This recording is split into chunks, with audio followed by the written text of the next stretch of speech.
So this is going to sound like nothing for a while. I want you to know that up front, it's going to sound like a fairly ordinary account of a fairly ordinary woman living a fairly ordinary life in the north of England. And you're going to wonder where the horror is, and then you're going to find it. And when you do, I want you to remember that you thought it was nothing. That's the point. That's always been the point. My name is Rachel. I'm 32. I live in a mid-terrace in Harrogate that I bought with my ex-boyfriend 3 years ago and kept after we split, because I could just about cover the mortgage on my salary, and because the alternative was moving back to my mum's in Ripon, and I love her, but I couldn't do it. The house is on a quiet road about 15 minutes from the town centre. 2 bedrooms, a small garden. I've been meaning to do something with since the day I moved in, and haven't. It suits me. It's mine in a way that nothing had been mine before, not completely, and I'm attached to it in a slightly embarrassing way that I've stopped apologizing for. I work in marketing for a company that makes industrial filtration systems, which is exactly as interesting as it sounds. I write copy about products I will never fully understand for clients who need to feel confident in things they've already decided to buy. It pays well enough, it's mostly remote, and it allows me the kind of quiet, structured working day that suits my temperament. I like routine, always have. My ex said I was boring, which was partly true and partly just a thing people say when they've stopped finding you interesting and want the fault to live somewhere other than in themselves. My 2 closest friends are Becca, who I've known since university and who lives in Leeds, and my colleague Jess, who I see less often now we both work from home, but who I speak to most days. I have other friends, in the looser sense, people I see for birthday dinners and occasional Sunday pub lunches, and whose company I enjoy without feeling essential to. I go to a yoga class on Tuesday evenings. I run along the Stray on Saturday mornings when the weather allows. I read a lot of crime fiction and feel slightly guilty about not reading more literary novels, and never quite get around to rectifying this. I am, by any reasonable measure, a contented and well-adjusted person living a full and unremarkable life. I need you to have all of that in your head before I tell you anything else. The fullness of it, the ordinariness. Because what happened didn't happen to someone isolated or vulnerable, or at a low point. It happened to me, in my house, in my ordinary life, on an otherwise normal Tuesday in February, and the fact that it could happen in those conditions is the thing that has stayed with me longer than anything else. It started with a link. Becca sent it to me on a Wednesday evening in January, in a WhatsApp message that said, "Only have you seen this," followed by a string of laughing emojis. The link was to a Reddit thread, one of those compilation posts where people share strange or unsettling things they've found online. I read it with half my attention while the television was on, the way you consume most things on your phone after 9 in the evening. It was mildly interesting. A few entries were genuinely odd. I replied to Becca with a screenshot of the one I'd found funniest. We exchanged a few more messages, and I put my phone down and went to bed.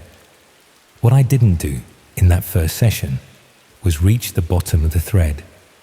I went back to it the following evening because I was procrastinating on a piece of copy that wasn't coming together, and my brain needed something low stakes to do for 20 minutes. I read further this time, past the entries I'd seen the night before, into the later comments where the contributions became progressively more obscure.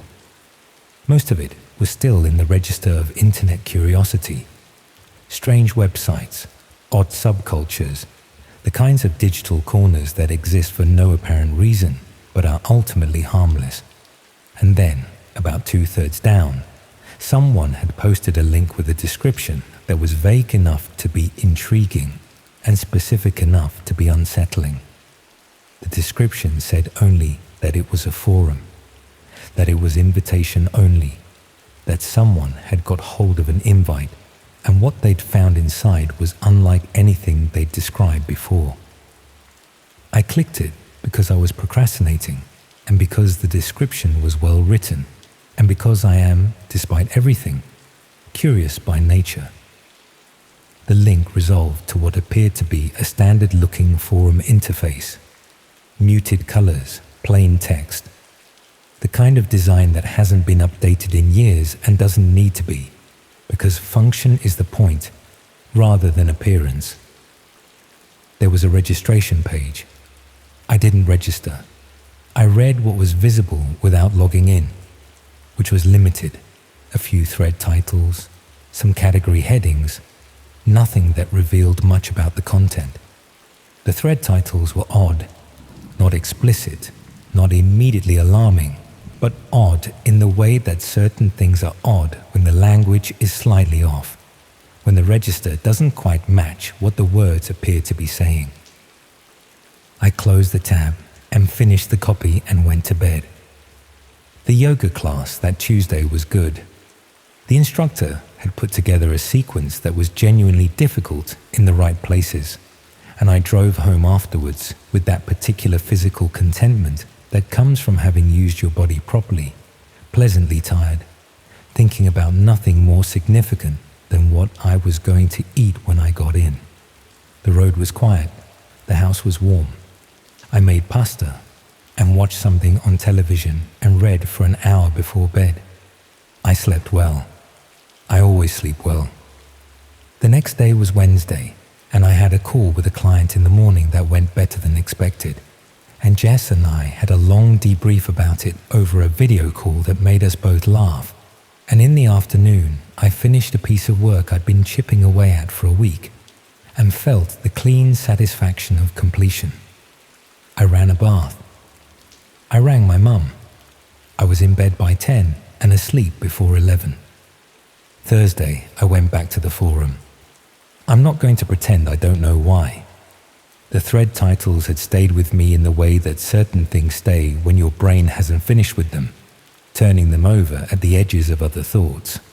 I told myself I was going back to look properly, to satisfy the curiosity and move on, which is what you tell yourself in these situations. I registered with an email address I use for mailing lists and nothing important. Chose a username that had no connection to anything real about me and got in.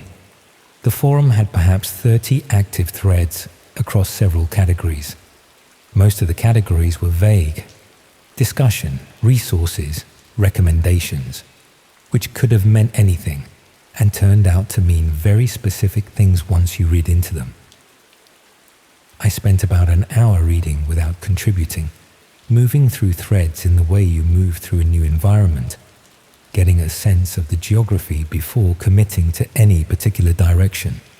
The community had its own language, abbreviations, references, shorthand that assumed shared knowledge, the kind of internal vocabulary that develops in any closed group over time.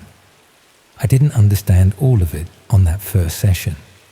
I understood enough to know that what the community was organized around was the documentation and discussion of real-world harm, not hypothetical harm, not fiction. Events that had happened or were happening, recorded and shared and discussed with the analytical interest of people who had developed a framework for this that placed it outside the register of ordinary moral consideration.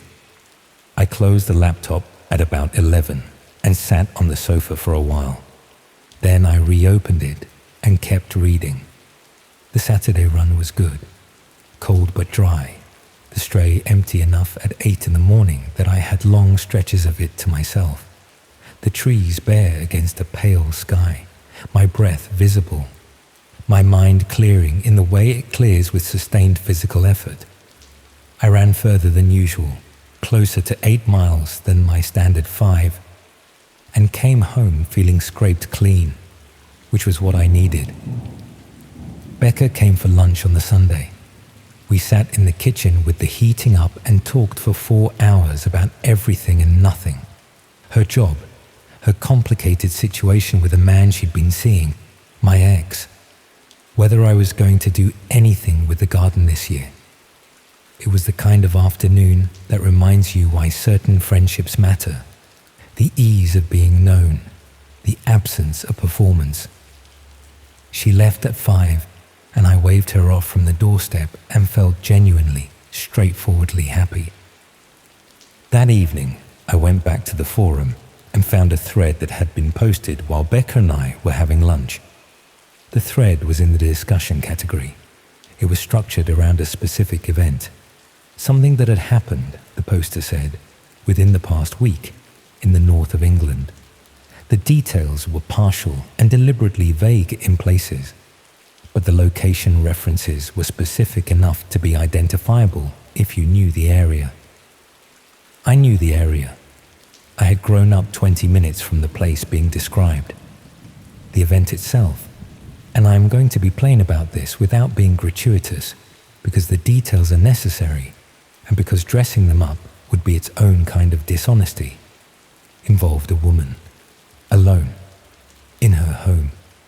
What had happened to her was described in the thread with the same analytical, slightly detached register I'd been reading for 2 weeks, clinical in its precision, interested in the methodology rather than the person. There were photographs. I won't describe them except to say that the photographs were real, and the woman in them had not consented to any of what they showed, and what had been done to her was thorough and deliberate, and had clearly taken a long time. The thread had 27 replies. The replies were not expressions of horror.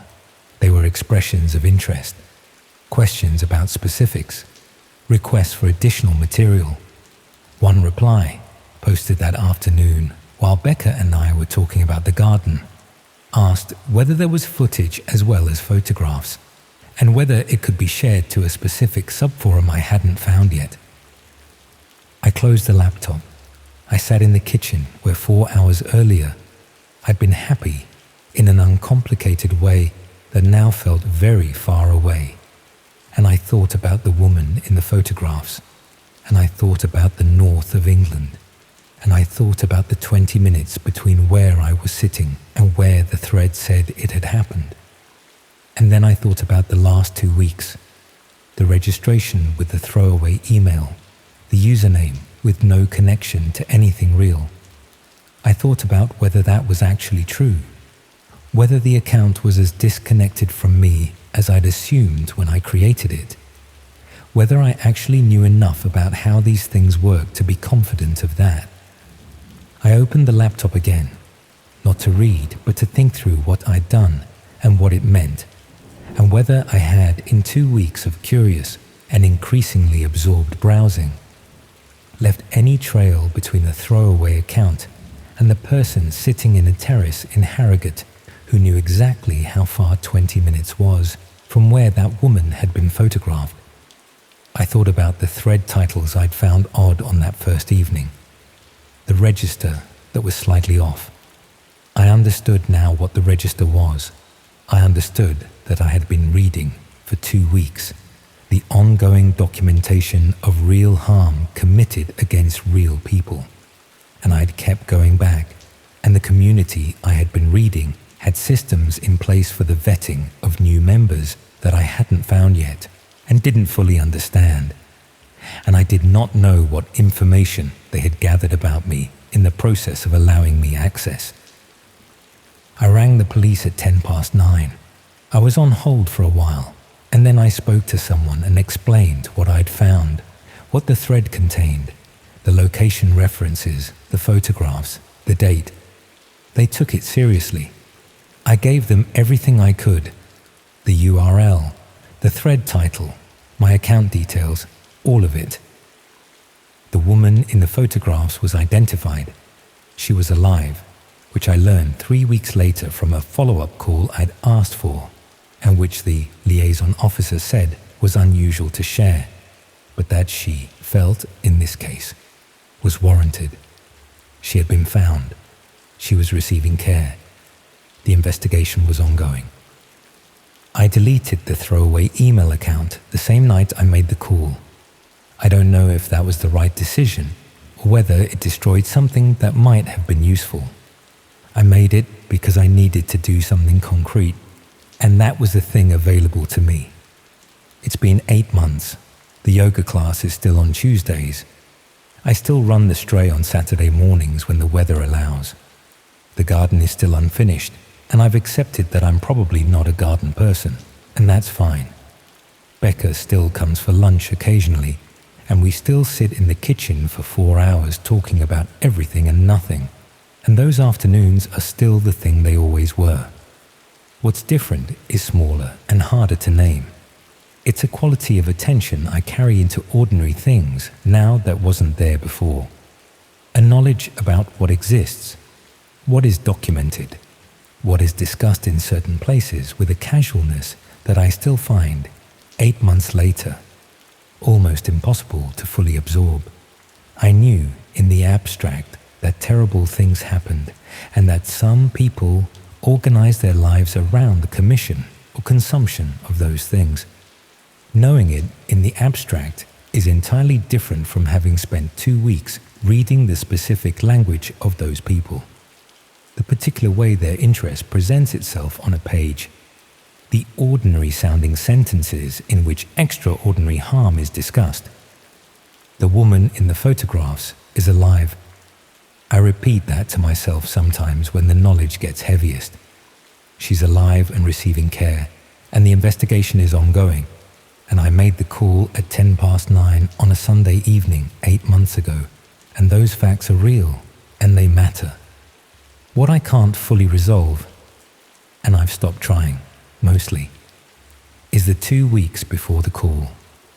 The evenings I went back, the hour on the Thursday, the session after Becca left, the accumulation of sessions between the first link and the Sunday night when everything became undeniable and I picked up the phone. I wasn't looking for harm. I wasn't seeking out content of that kind. I was curious, and then I was absorbed, and then I was in something I hadn't seen the edges of until I was already well inside it. That's the part that stays.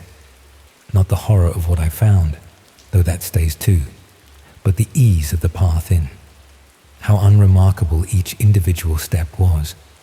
How little any single evening felt like a decision. How thoroughly ordinary my life remained on either side of those sessions. The yoga, the run, the client calls, Becca in the kitchen, my mum on the phone, while I was reading things that had no business existing in the same world as any of that. The house is still mine. The road is still quiet. I still sleep well mostly.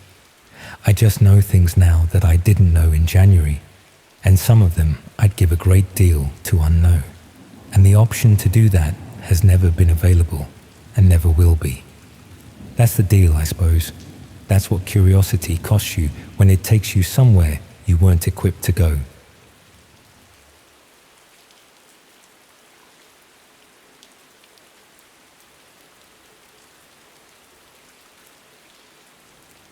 The photograph is still on my mantelpiece. I haven't moved it, and I'm not going to, because removing it would feel like a kind of defeat, like allowing what happened to reach back and erase something it has no right to touch. It's a picture of my late husband Gerald and me on the Pembrokeshire coastal path, taken by a stranger we'd handed our camera to somewhere above St. Bride's Bay. Gerald is squinting into the sun, and I am laughing at something he'd said a moment before the shutter clicked, and the sea behind us is that particular shade of blue that only happens on the best Welsh summer days, the kind of blue that seems too vivid to be real. We look happy because we were happy. 31 years of marriage, and that is still one of my favorite photographs of us. I keep it there because I refuse to let what came after take it from me. That's where I need to start. With Gerald and with Wales, and with the particular shape my life had taken by the time I was 67 and living alone in a stone cottage outside Aberaeron on the Ceredigion coast. Gerald died 4 years before any of this happened.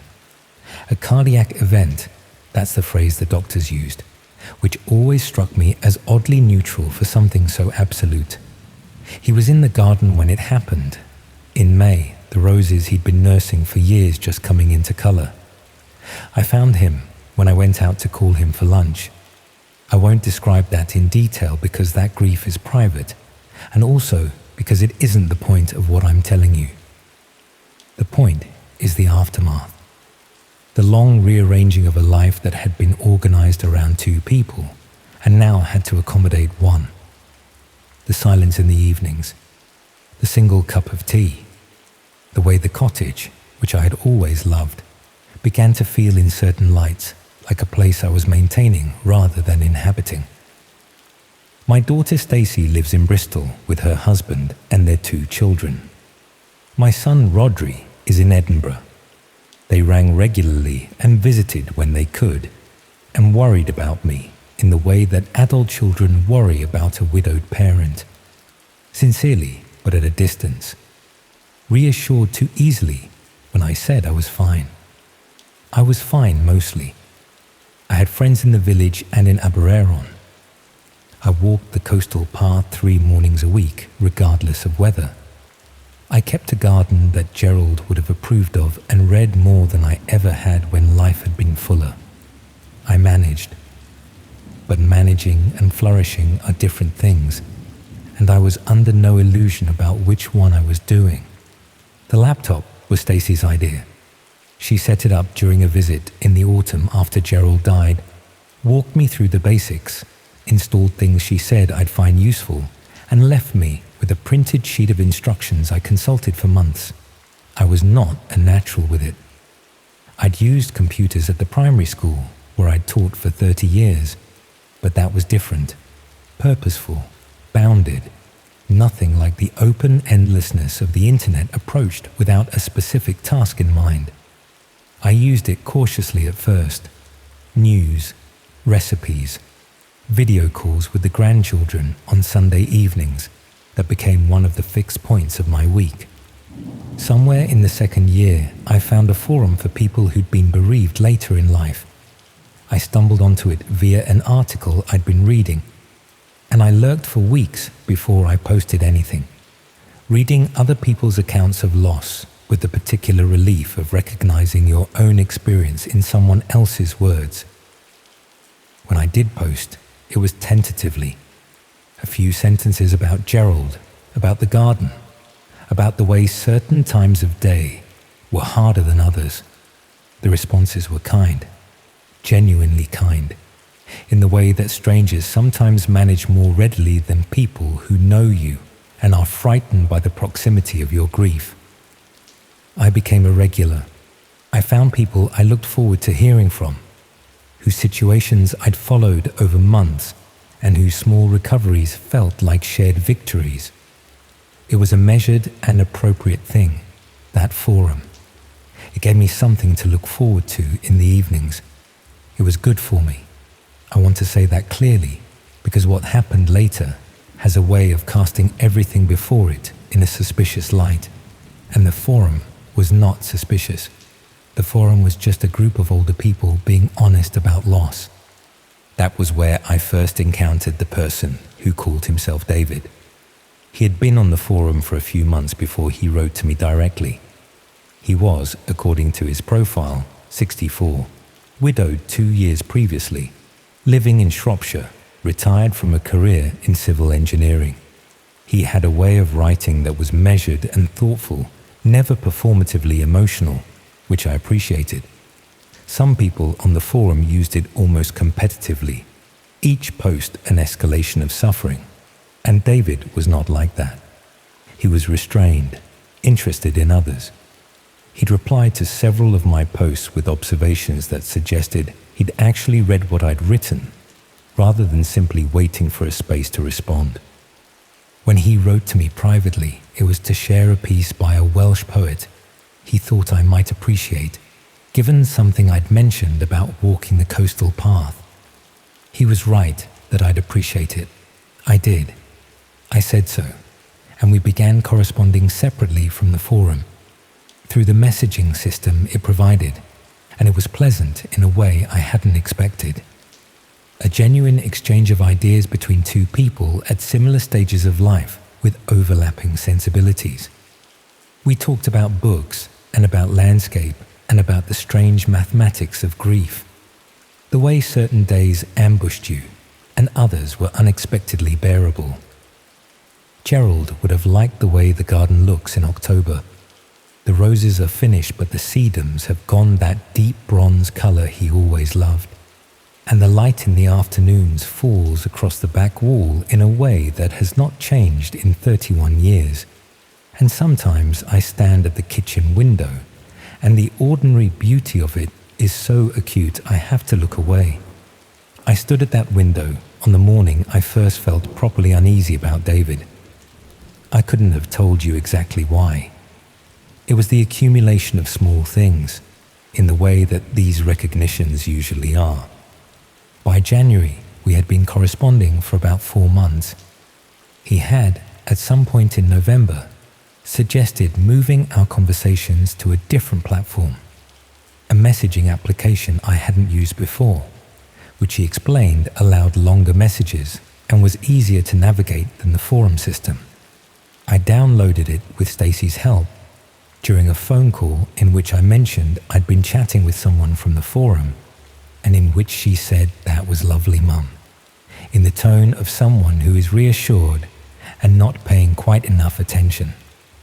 The new platform was easier, as he'd said. The conversations became more frequent, sometimes daily. David was good company. He was funny in a dry, understated way, and he was curious about my life in a manner that felt like interest rather than interrogation. He asked about the coastal path and about Abereron and about the grandchildren and about what Gerald had been like, and I found myself describing Gerald in more detail than I had to anyone since the funeral, and it felt good to do that, to put him into words for someone who hadn't known him. The first thing that pulled at me slightly was in December. David mentioned a health difficulty. Nothing serious, he said. A recurring problem with his back that had been keeping him at home more than usual, limiting his walking. He described it in passing, and I expressed sympathy, and the conversation moved on. But a week later, when I mentioned something about the walks I'd been taking, he made a reference to his back that contradicted a detail he'd given me the previous week. Small enough that I almost didn't catch it. Small enough that I'd written it off as misremembering, as the natural imprecision of ordinary conversation, before I was even consciously aware I'd noticed it. I noticed it. The photograph above the fireplace, Gerald squinting. The blue that seems too vivid. That same summer we ate crab on the harbour at Abereron, and Gerald got sunburned across his nose and was absurdly pleased about it, said it made him look like a sailor.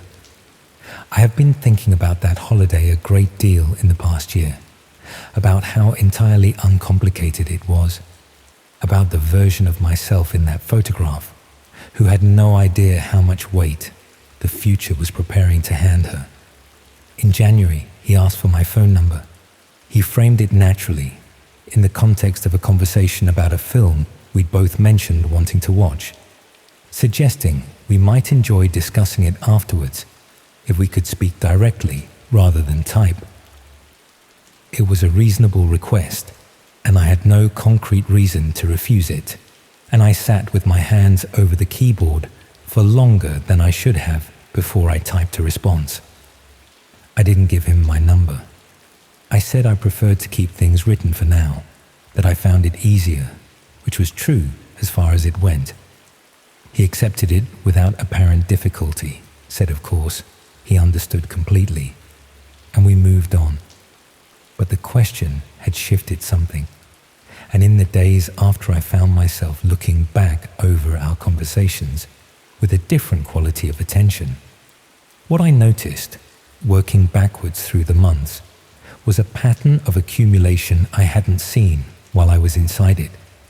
He knew, by January, a very complete picture of my life. He knew the layout of my cottage, described across multiple conversations.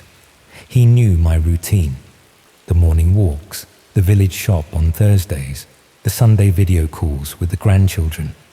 He knew the names of my children and where they lived, and roughly when they visited. He knew I lived alone. He knew the nearest town and could, if he'd wanted to, have identified the cottage from the details I'd given about its position above the estuary. He had never, I realized, told me anything of comparable specificity about himself. I'd asked over the months, and he'd answered, but the answers had always been slightly general, slightly unverifiable. A town in Shropshire, a career in an industry I knew nothing about, a house he described only in the vaguest terms. He'd given me enough to feel like reciprocity without giving me anything I could confirm or locate.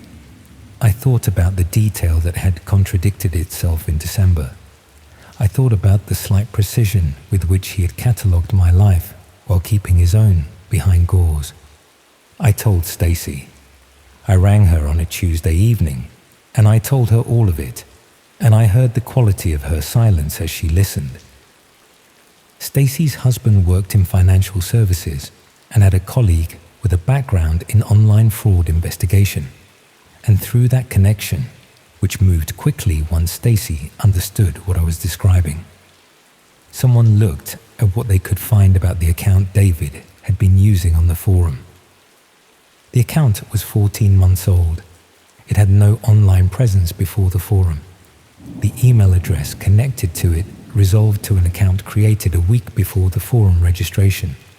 The profile photograph: a pleasant-faced man in his 60s in a garden setting, the kind of unremarkable image that registers as genuine precisely because it is so unremarkable, was a stock photograph available through an image library. Not a real person, not anyone's actual face. The investigator found something else, working through a connection I don't fully understand and won't try to explain.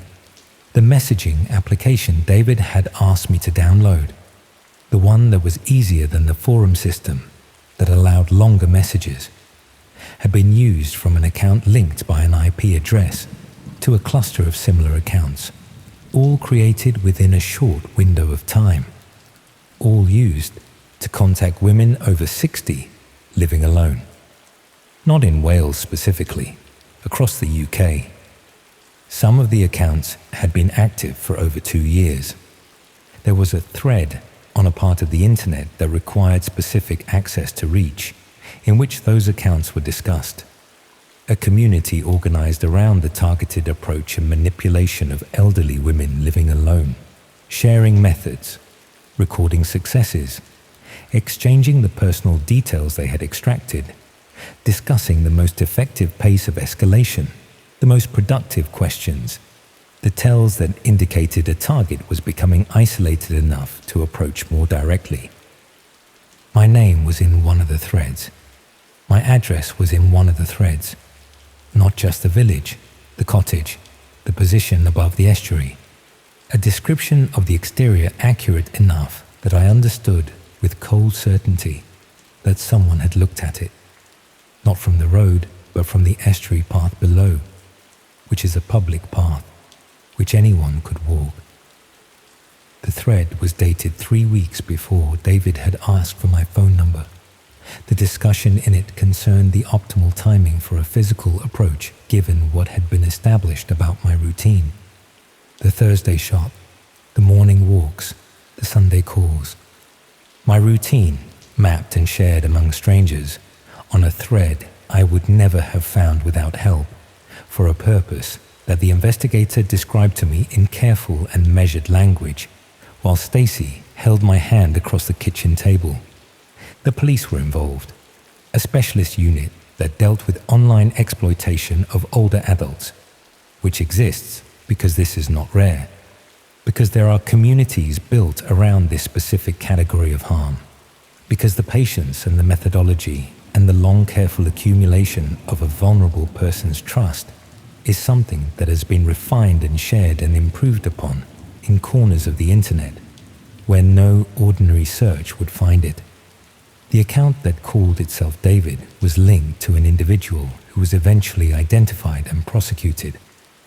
I was not the only woman. I was not the most recent.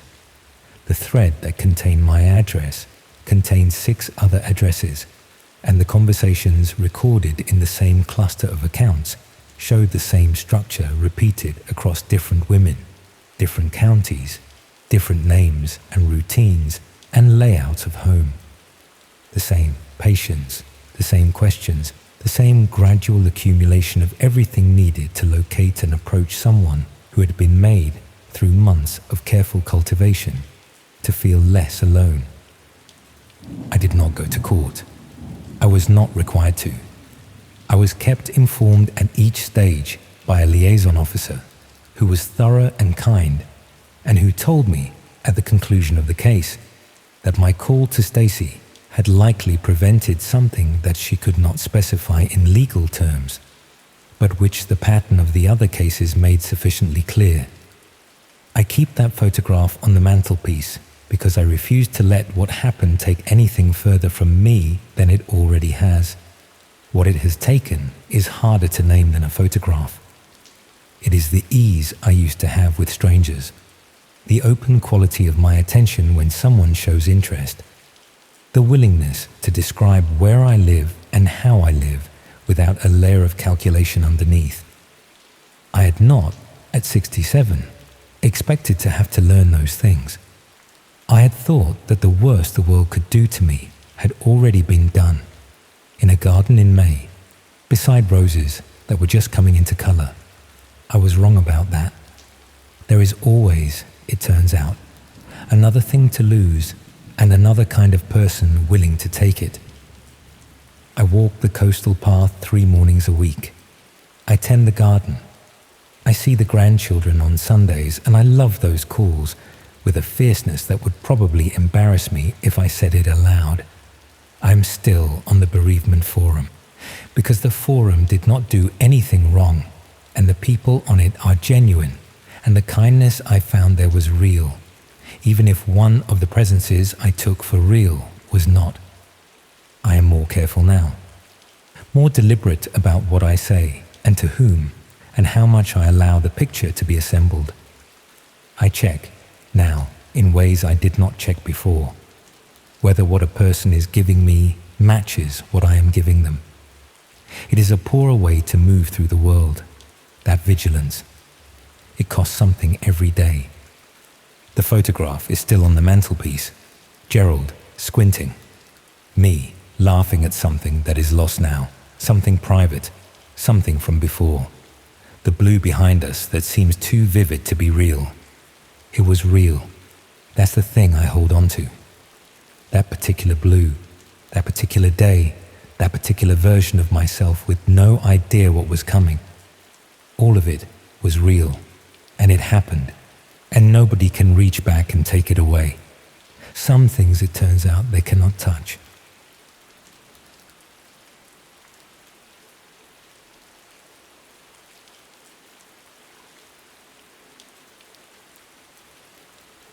I want to be honest about something before I get into this. I've told bits of this story to people close to me, my sister, someone I used to work with, and both times I've downplayed it.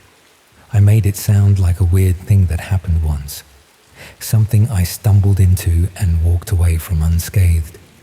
I've been doing that for almost 2 years now, and I think the reason I keep softening it is because telling the full version means admitting things about myself I'm not comfortable with, not illegal things. I want to be clear about that. Just the ordinary, embarrassing things. Boredom, curiosity, the small, stupid decisions that compound into something you can't undo. The other reason I've been softening it is that the full version frightened me in a way I still haven't completely recovered from. And I'm aware that saying that, framing this as a story about being frightened, already sounds like I'm centering myself in something I had no business being near. Maybe I am. I've thought about it enough that I'm no longer sure where self-awareness ends and self-indulgence begins. I was 28 when it started, living alone in Leeds in a one-bedroom second-floor flat. It's the kind of place you rent when you can just about afford not to have a housemate. I'd been there about 18 months, give or take. My days had settled into a comfortable, if slightly dull, routine. Work, home, dinner, television, sleep. I wasn't unhappy exactly. I was just a bit numb. And when you're a bit numb, you start looking for things to prod at.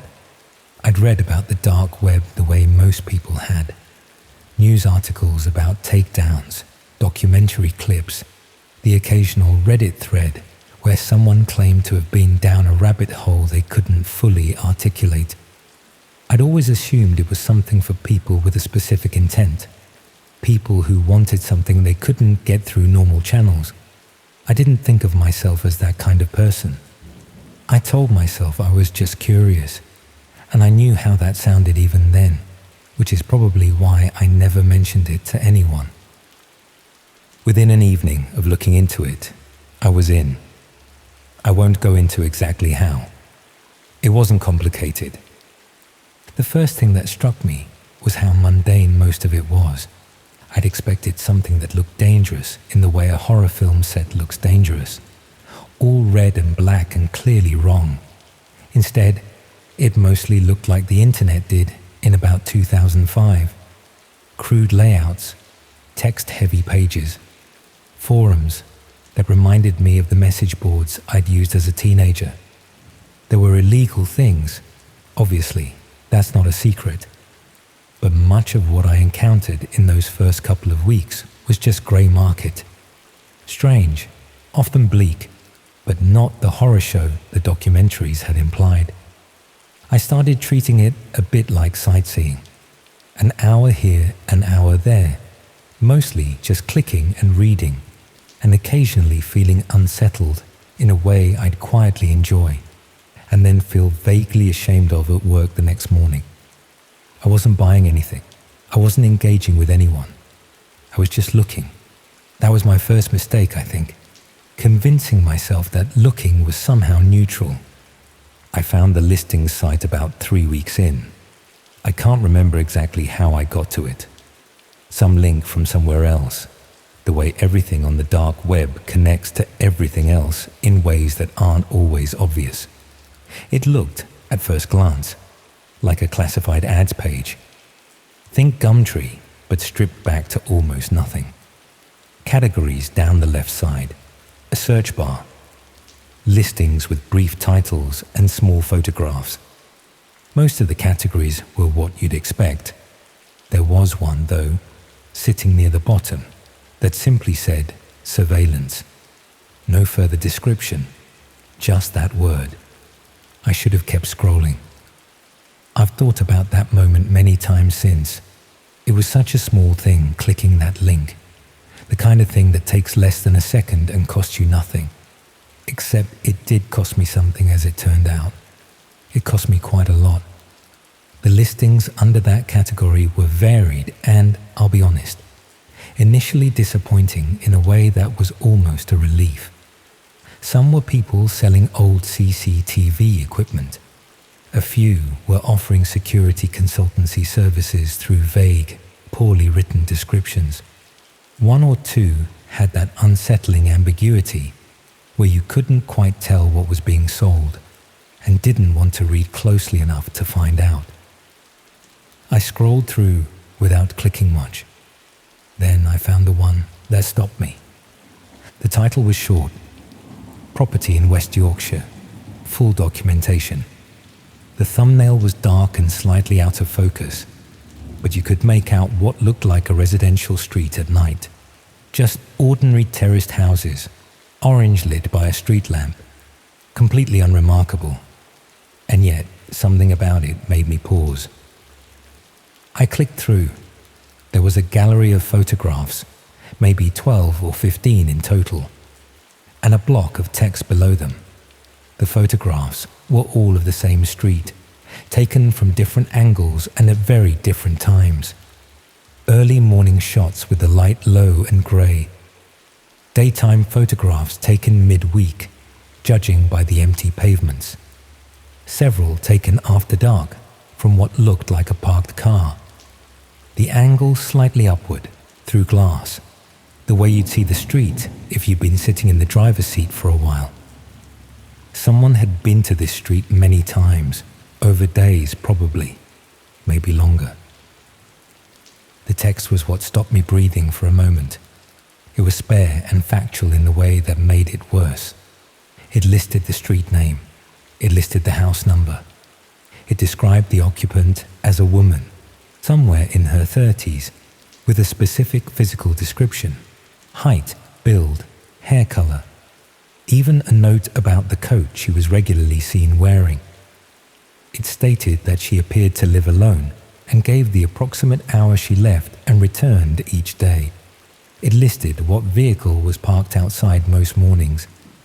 One of the photographs, when I went back to look at it with this information in mind, showed a woman at some distance, maybe 40 or 50 yards down the street, caught mid-step, apparently completely unaware.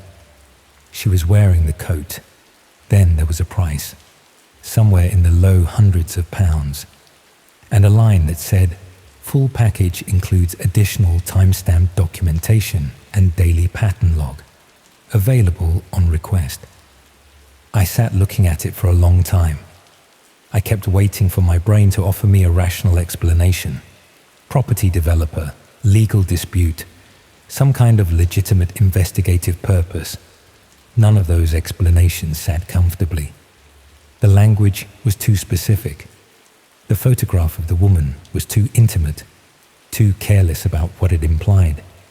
And the fact that it was here, in this particular corner of the internet, rather than anywhere else, was the most telling thing of all. I closed the page. I sat back in my chair and I looked at the ceiling. I told myself I'd done the right thing. I hadn't bought anything. I hadn't made contact. I just looked at it. Except I kept thinking about the street name. I'd clocked it involuntarily. The way you can't help but read something once your eyes have landed on it. It was a street in Leeds. I knew the area, vaguely. 15 minutes from my flat, maybe less. And I sat there, around midnight, with that fact feeling like something I'd swallowed that wasn't going to digest. I told myself it had nothing to do with me. I told myself this many times over the following days. I distracted myself with work, with television, with anything that wasn't the image of a woman in a grey coat walking down a street she thought was ordinary. But on the fourth day, I looked up the street on Google Maps. I want to stay on this for a moment because I think it matters. I've tried to explain it to myself in ways that don't make me sound completely hollow, and I've never fully managed it. At the time, I told myself I was looking for context, that seeing the street in daylight via a satellite image would make the listing feel less sinister, less real, like checking under the bed, almost. A controlled confrontation with a thing that's frightening you. But that's not quite honest, because what I actually did, once I'd pulled up the satellite view, was start trying to identify the house. I zoomed in on the terraced row, looking for the vehicle she'd been linked to, trying to count down from the end of the row using the listed house number. I wasn't alarmed by her or seeking to harm her. I don't know what I was doing exactly, but I was doing the same thing the person who made that listing had done. I was applying information to a map. I was looking at a woman's home and trying to locate her precisely within it. The fact that I had no further intent doesn't really excuse the shape of the thinking. When I finally caught what I was actually doing, I closed the laptop so quickly the hinge cracked slightly. I sat in the dark kitchen for a while after that. The self-disgust was immediate and total. Not frightened yet, just genuinely repelled by myself. I stopped going on the dark web that night. Cold. Immediately. I told myself the whole thing was finished. I'd been offline for about 6 weeks when something happened that I've never been able to fully attribute to coincidence. even though coincidence is the only explanation I can rationally defend. I came home on a Tuesday evening to find a small package on the communal doorstep of my building. Parcels got left there all the time. It wasn't unusual. But this one had my name on it, handwritten, in block capitals, slightly uneven, like someone had pressed too hard. No return address, no postage mark. Hand-delivered. Inside was a USB drive. Nothing else. I stood in the hallway and went through all the reasonable possibilities. Wrong address. A prank. A colleague who'd forgotten a note. I went through all of them, and none of them held. And the reason they didn't hold was that I already knew, underneath the reasonable possibilities, what this probably was. I didn't plug it in. I'd read enough about the ways people use physical drives to gain access to machines. Keystroke logging, remote access, things that activate the moment the drive connects. So I put it in a kitchen drawer, under some takeaway menus, and left it there. But leaving it there turned out to have its own particular weight, because I became aware of it constantly. Not obsessively. I wasn't taking it out to look at it, but I knew it was there in the way you know a room in your flat is unlocked, when it should be locked. A persistent, low-level wrongness that didn't leave. I started wondering what was on it, whether it contained more photographs, more documentation, whether it contained something about me. When I left in the mornings, what I drove, whether I lived alone. I thought about that last one more than I'd like to admit. And then other things started to accumulate. About 10 days after the package arrived, I came home to find the communal front door to the building propped open with a piece of gravel. Not unusual in itself. Residents propped it occasionally when carrying shopping, but it had been propped from the outside, judging by where the stone had been wedged. I moved it, let the door close, and stood in the hallway for a moment, trying to talk myself out of what I was thinking. It didn't work. The week after that, I found a small mark on the door frame of my flat, a faint vertical scratch near the lock, pale wood showing through the paint, fresh enough that it hadn't grayed over yet. I couldn't tell you for certain it hadn't always been there. I'd never looked closely before. That was the problem with all of it. I'd never looked closely before, and now I was looking at everything. The car outside my building was a dark blue Volvo, a bit older, always parked facing the same direction. I noticed it properly about 3 weeks after the package arrived. Once I'd noticed it, I couldn't stop. Over the following week, I found myself checking for it every time I arrived home, every time I left. It wasn't always there, but it was there often enough that its presence started to feel deliberate, and its absence started to feel like part of a pattern too, which is when I recognized I was frightening myself into something unmanageable. But then, one evening, I crossed the road to look at it properly, and there was something on the dashboard that stopped me. A small spiral-bound notebook, left open, face down, in that specific way people leave notebooks when they want to keep their place. Ordinary enough, except that when I looked up at my building from where I was standing beside the car, I was looking directly at my flat window. Second floor, front-facing. Blinds open, because I hadn't yet started closing them. I went back inside and closed them. I've never opened them since. About 2 months after finding the package, I reported it to the police. I want to be honest about why it took that long. It wasn't misplaced loyalty. Wasn't any attempt to protect anyone. It was shame.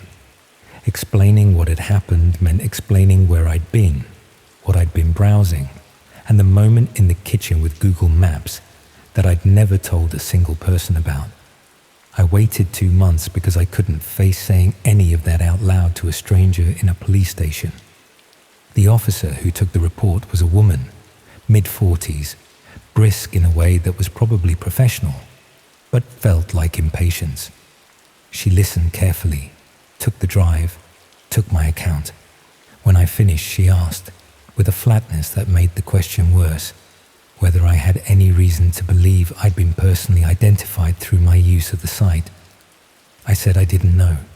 She wrote something down and didn't share it with me. She said they'd follow up. Near the end, she looked at me across the desk for just a moment too long before looking back at her form, and I couldn't read what was in that look. Skepticism, maybe, or just the particular exhaustion of someone who has heard a lot of these conversations and knows how most of them end. I never heard back. What I found out later, through late-night reading I should probably have avoided, was that the category I'd been browsing had a documented purpose among people who track these things.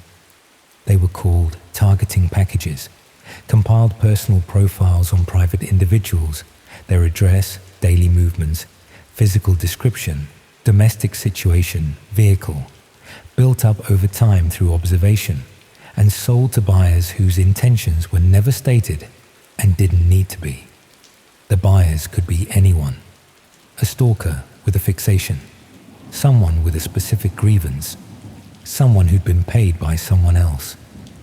The package was just information. What happened to it after purchase was someone else's concern, technically. I don't know whether the woman on that street was ever hurt. I searched the local news for months and found nothing obviously connected. She might be completely fine. She might have moved. She might still be living in that house, going through her days, with no idea that a page ever existed somewhere in that network with her house number and her coat and her daily routine and a price attached.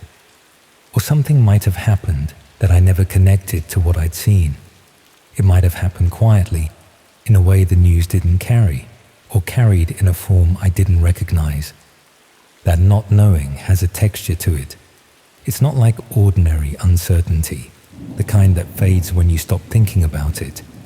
It sits differently. It has weight and surface, and it's still there when I reach for it, even now. I moved out of Leeds about 8 months after all of this. There were proper reasons: work, money, the usual. And I won't pretend those weren't real. But I'd be lying if I said the move didn't also feel, at some animal level, like finally being able to exhale.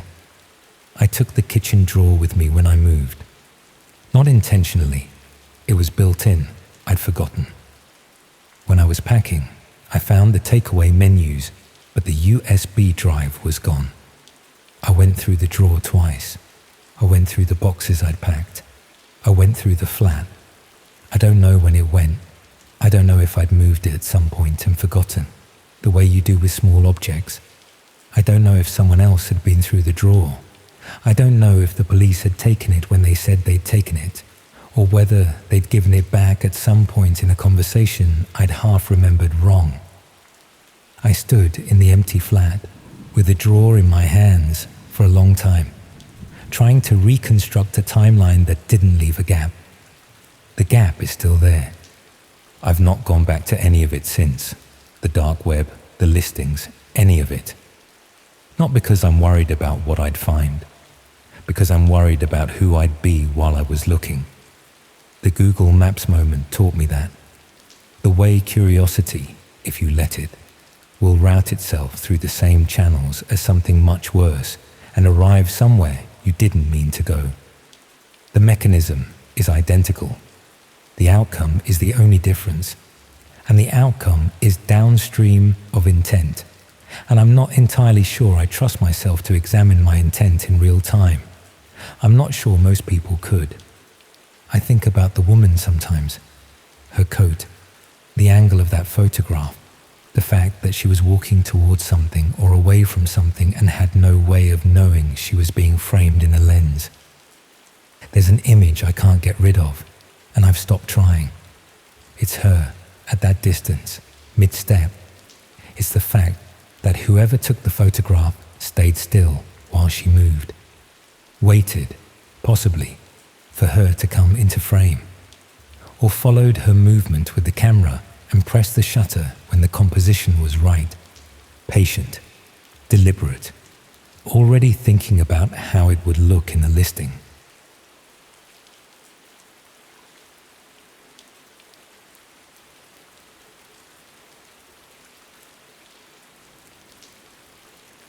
I used to think online anonymity made you safer, until I found out how easy it is for someone to find you when they really want to. Working at TechFix in Birmingham city centre wasn't exactly what I'd planned when I dropped out of college halfway through my computing course.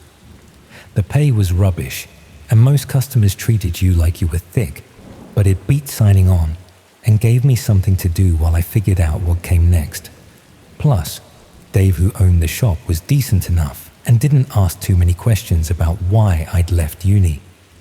The work was mostly straightforward: virus removals, hardware upgrades, data recovery for people who'd managed to delete their holiday photos. Nothing that required the sort of advanced knowledge they'd been trying to teach us at college. Just basic technical skills and patience with people who couldn't tell the difference between their desktop and their hard drive. It was a Tuesday afternoon in November when the woman came in with the laptop that changed everything.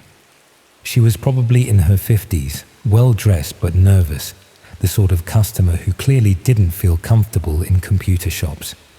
Her laptop had crashed completely, wouldn't boot up at all, and she needed some files recovered before a business meeting the following day. Standard data recovery job.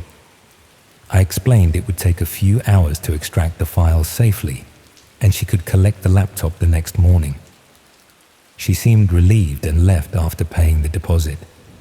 I didn't start working on it until later that afternoon. When I opened up the laptop case to check the hard drive, I found a USB stick wedged inside, not properly inserted into a port, just loose in the casing like it had fallen out of someone's pocket during a previous repair. It wasn't the customer's. She'd been very specific about what files she needed recovering, and they were all work documents stored on the main drive. This USB looked older, more worn, like it had been used heavily over several years. I should have just put it in the lost property box and forgotten about it. But curiosity got the better of me, especially during a quiet spell when Dave had popped out to the bank. I plugged it into my work computer to see if there was anything that might identify the owner. The USB contained a single folder labeled with a string of random letters and numbers. Inside that folder were more folders, each named with dates going back about 18 months. And inside those folders were video files. The first few I opened were obviously downloaded from streaming sites. Poor quality, generic content, nothing particularly unusual. But as I worked through the folders chronologically, the content became progressively more disturbing. These weren't random downloads from public sites. Someone had been systematically collecting footage of real violence, organized by date and location. Police body cam footage from crime scenes. Security camera recordings from incidents that had never been reported in the news. Mobile phone videos shot by witnesses to events that looked genuinely traumatic. The timestamps suggested the material was recent, some of it from just weeks before. Either someone had remarkable access to law enforcement databases, or they were connected to the people creating this content in the first place. Buried deeper in the folder structure, I found something that made my hands shake as I scrolled through the files. Live stream recordings, multiple files, each several hours long, showing what appeared to be real-time violence happening in various locations. The video quality was better than the other content, suggesting professional equipment rather than security cameras or phone recordings. These weren't just recordings either. The interface visible around the edges of the video showed chat windows, viewer counters, control panels. Someone had been participating in live streams where people could watch real violence happening as it occurred. The most recent folder contained something even worse. Rather than just recordings of streams, There were planning documents, schedules, location details, equipment lists. Someone wasn't just watching this content, they were involved in organizing it. One document caught my attention because it mentioned Birmingham specifically, a location I recognized from the address, a warehouse district about 20 minutes from the city centre, where several businesses had closed down over the past year, leaving empty buildings that would be perfect for activities people wanted to keep private. According to the schedule, something was planned for that location the following evening. I should have contacted the police immediately, should have handed over the USB and let them investigate whatever criminal operation was documented on it. But I knew how that conversation would sound. College dropout claiming to have found evidence of live murder streams on a random USB stick that may or may not have belonged to a customer. Instead, I copied some of the files to my personal laptop and spent the evening researching the locations mentioned in the documents. Most were commercial properties that had been empty for months, the sort of places where unusual activity might go unnoticed for weeks. The Birmingham warehouse was owned by a company that had gone into administration 6 months earlier. According to the business listings, it had been used for food storage, but satellite images showed it was now clearly abandoned, perfect for someone who needed a secure location away from residential areas. The planning documents suggested the operation was more sophisticated than I had initially assumed. Multiple camera positions, streaming equipment, backup systems. This wasn't amateur content. Someone was running what amounted to a professional production, just with considerably more disturbing subject matter than typical broadcasts. I found myself checking the documents obsessively over the next 24 hours, looking for more details about what was being planned.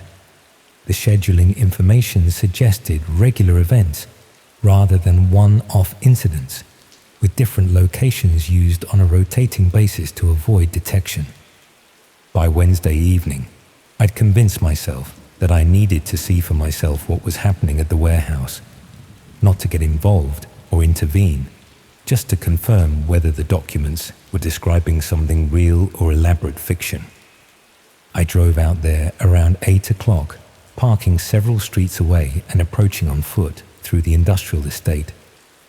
Most of the businesses in the area closed early, leaving the roads empty except for the occasional lorry heading to the motorway. The warehouse was at the end of a cul-de-sac, separated from the other buildings by a car park that had been abandoned long enough for weeds to grow through the tarmac. From the outside, it looked completely derelict. Broken windows, graffiti on the walls, the sort of place teenagers might use for underage drinking. But there were fresh tire marks in the car park, and one of the loading bay doors was slightly ajar, despite looking secured from a distance. I circled the building looking for a vantage point where I could see inside without being noticed. The rear of the warehouse had several broken windows at ground level, covered with boards that had gaps large enough to see through. What I saw inside confirmed everything from the documents. The warehouse had been converted into a filming space. Professional lighting, equipment, multiple cameras positioned around a central area, computer stations along one wall. It looked like a television studio, except for the restraint equipment and the metal table positioned where you'd normally expect to see chairs or a sofa. There were 3 people setting up equipment, all dressed in ordinary clothes, like they were preparing for any normal work shift.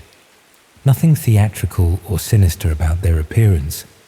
They could have been setting up for a corporate video or product demonstration. The casual nature of their preparation was somehow more disturbing than if they'd been wearing masks or costumes.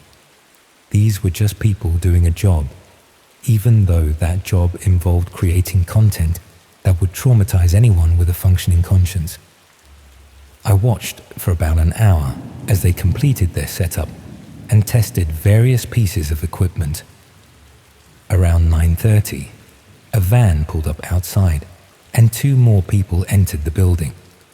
One of them was carrying what appeared to be camera equipment. The other was supporting someone who seemed barely conscious. That's when I realized I wasn't just witnessing preparation. I was about to see the actual filming of whatever those documents had been planning. I should have called the police then. Should have run back to my car and driven straight to the nearest station to report what I was seeing. Instead, I stayed at the window, telling myself I needed more evidence before making accusations that could ruin innocent people's lives. The unconscious person was positioned on the metal table while the others made final adjustments to their equipment. Computer screens came alive showing what looked like streaming interfaces, though I couldn't make out the details from my position outside. Then one of the camera operators looked directly at the window where I was watching. Not in my general direction, but specifically at the gap in the boards where my face was visible. Our eyes met through the broken glass, and I saw him say something to the others while pointing towards my location. I ran, made it back to my car, and drove home as quickly as possible without breaking every speed limit in Birmingham. Once I was safely back in my flat, I tried to process what I'd witnessed and decide what to do about it. The logical action was to contact the police with everything I'd seen and copied from the USB. But I knew how weak my story sounded. I'd essentially been stalking people based on files I'd stolen from a customer's property, then trespassing on private land to spy on what might have been legitimate business activity, and now someone had seen me watching them.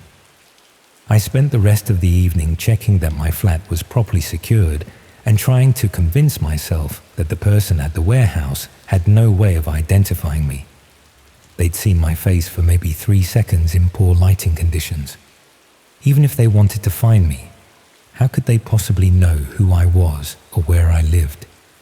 The next morning, I arrived at work to find the woman from Tuesday waiting outside the shop. She seemed different from when she'd first brought the laptop in. More confident, less nervous about being in a computer shop. She asked about her data recovery with the sort of casual interest you might show when collecting dry cleaning rather than the urgency she displayed initially. I handed over her laptop and the recovered files, expecting her to check everything was in order before leaving. Instead, she just smiled and asked if I'd found anything interesting while working on her machine. The question was innocent enough, but something about the way she asked it made my stomach drop, as if she already knew what I'd discovered and was testing whether I'd admit to it. I told her everything had gone smoothly and that all her files had been recovered successfully. She thanked me, paid the balance, and left without checking any of the work I'd supposedly done. But as she reached the door, she turned back with that same smile and mentioned that she hoped I'd found the warehouse visit educational. Then she was gone, leaving me standing behind the counter, trying to work out how she could possibly have known where I'd been the previous evening. I checked our customer database after she left. The contact details she'd provided led nowhere. Disconnected phone number, fake address, credit card that had been declined when I tried to process the final payment later that day. She'd never been a legitimate customer at all, which meant the entire laptop repair had been a setup to get the USB into the shop, knowing that whoever worked on the machine would eventually find it and look at the contents. Someone had wanted me to see those files, wanted me to go to the warehouse, wanted me to witness what was happening there. The question was why. Over the next few days, I became increasingly paranoid about being watched. Every customer who came into the shop seemed suspicious. Every person who looked in my direction on the street felt like a potential threat. I started varying my route home, checking behind me more often, sleeping with furniture pushed against my bedroom door. But nothing obvious happened. No threatening messages, no suspicious phone calls, No obvious signs that I was being followed. Just the persistent feeling that someone knew more about my daily routine than they should.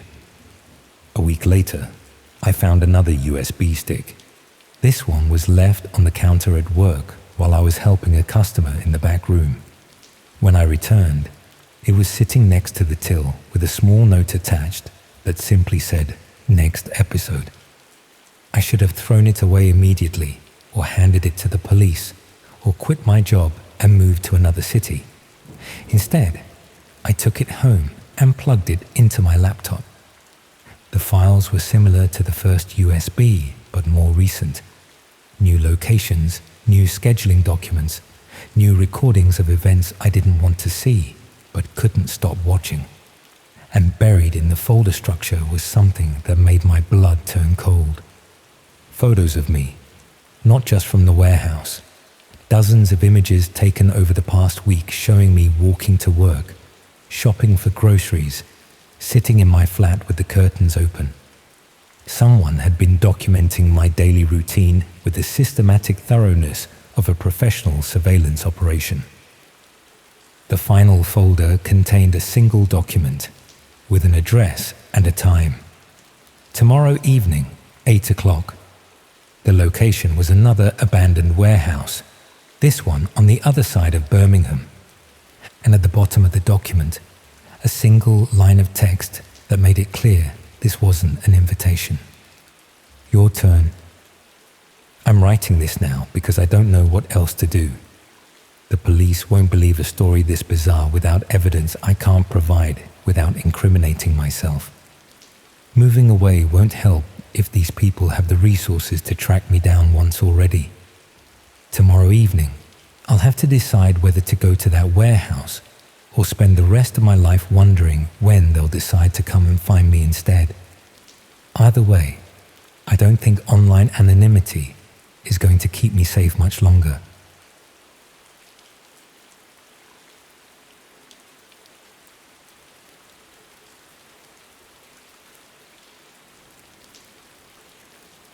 I want to start by saying I'm not the kind of person this sort of thing happens to.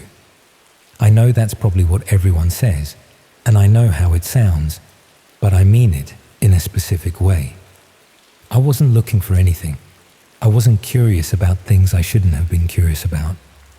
Wasn't the sort of teenager who spent his evenings trying to find the edges of the internet. I was 19, working part-time in a sports shop in Shepherd's Bush, doing a resit year at a sixth form college in Hammersmith. After my A-level results came back worse than expected, my life was ordinary in every direction. That's the part I need you to understand before any of the rest of it makes sense. My name isn't important. What's important is that I grew up in a flat on the 7th floor of a council block in White City, West London, with my mum and my younger sister, and a view over the Westfield car park that on clear days extended all the way to the Wembley Arch on the horizon. My mum worked nights at a care home 3 days a week, and days at a supermarket the other 2, which meant there were large portions of the week when I was effectively in charge of the flat, responsible for getting my sister fed and to school and back, responsible for keeping the place functioning in the interim. I didn't resent it. It was just the shape of things, and the shape of things was fine. I had one close friend, Darius. We'd been at school together since we were 11, lived 4 floors apart in the same block, spent most of our free time in each other's flats or down at the cage on the estate playing football badly and with great enthusiasm. Darius was sharper than me academically. He'd got his grades first time, was doing a foundation year at a university in Stratford, commuting east on the Central Line 5 days a week, with a rucksack full of textbooks and a podcast in his ears. We saw each other less than we used to, which was the natural consequence of lives moving at slightly different paces.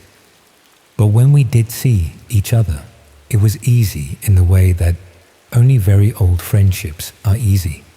No effort required. No need to explain yourself. In October of that year, a few weeks into the new term, Darius started behaving strangely. I want to be precise about what I mean by strange, because it wasn't dramatic. It wasn't the kind of strangeness you'd necessarily flag if you were only half paying attention. It was subtle.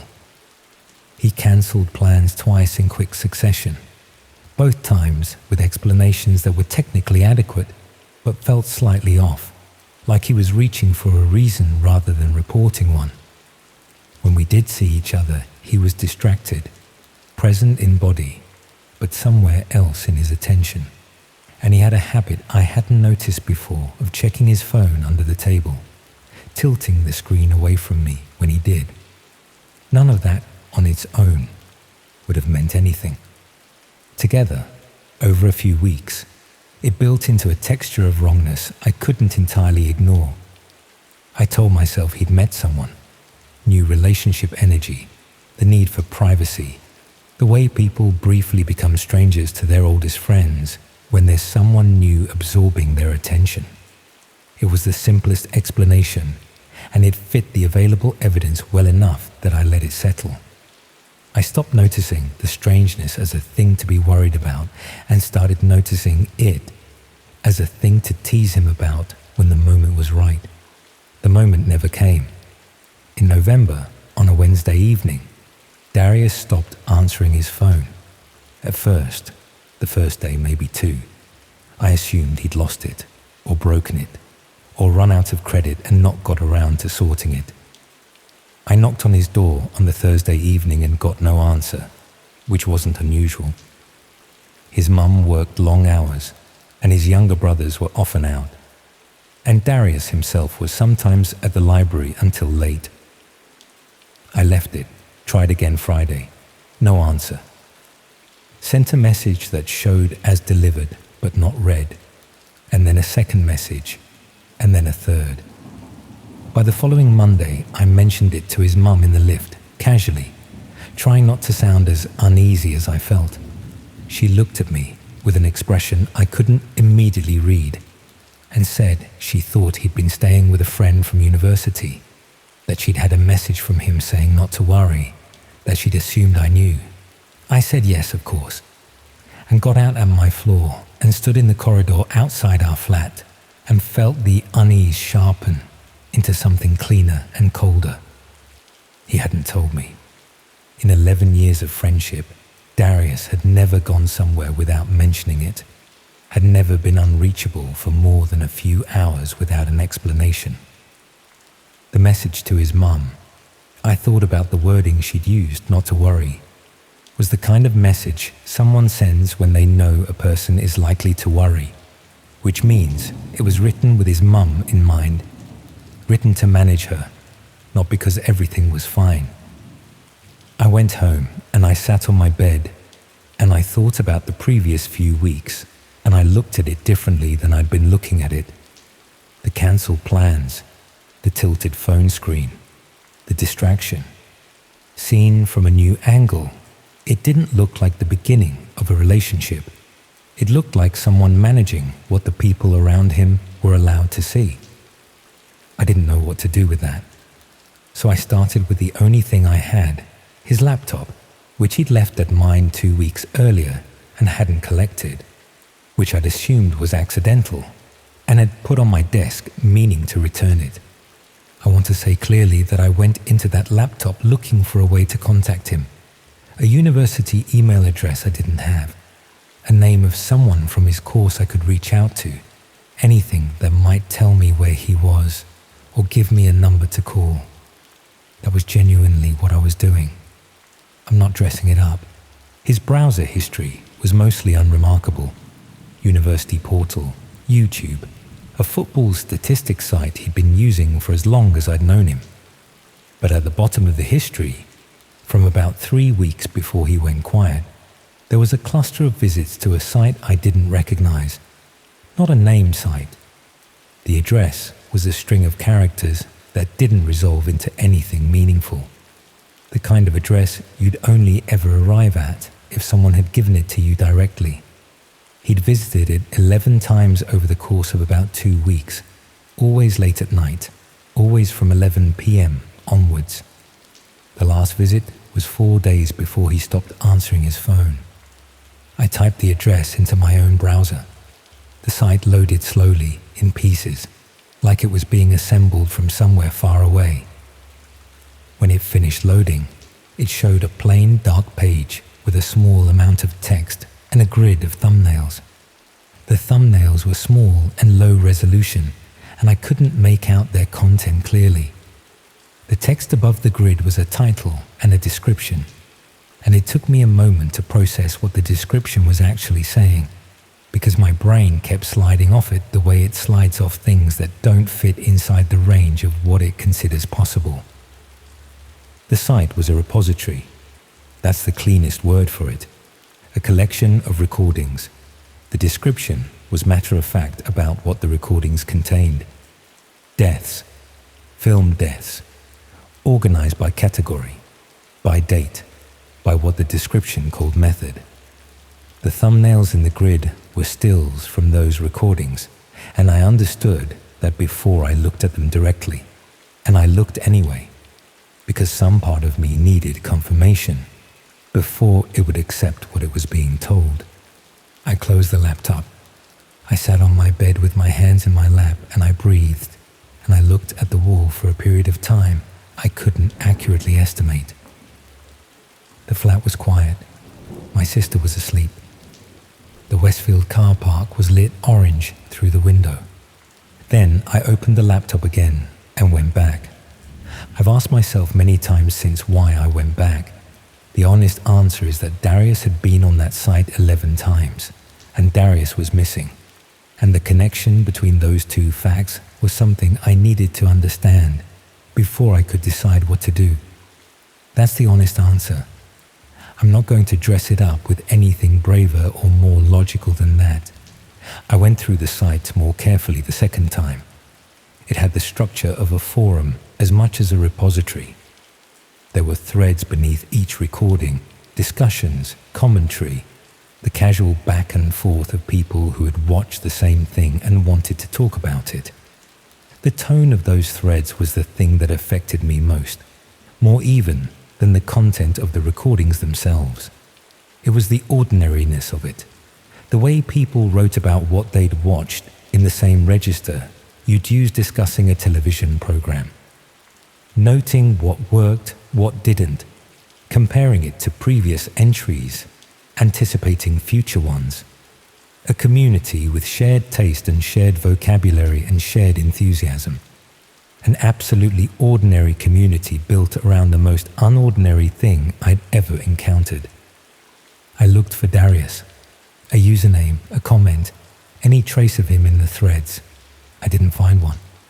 What I found instead, working through the site for the better part of 2 hours, was a section I hadn't noticed initially, set slightly apart from the main grid. A smaller collection, differently formatted, with a header that translated roughly to forthcoming or upcoming. My school French was just enough to get me there. Scheduled content, recordings that hadn't been made yet, but were being discussed in advance. Anticipated. There were 4 threads in that section. I read 3 of them without finding anything that connected to Darius and told myself I was being irrational, that the connection I was drawing was a product of fear rather than evidence, that Darius was staying with a friend from university and his phone was broken, and none of this had anything to do with him. I opened the 4th thread.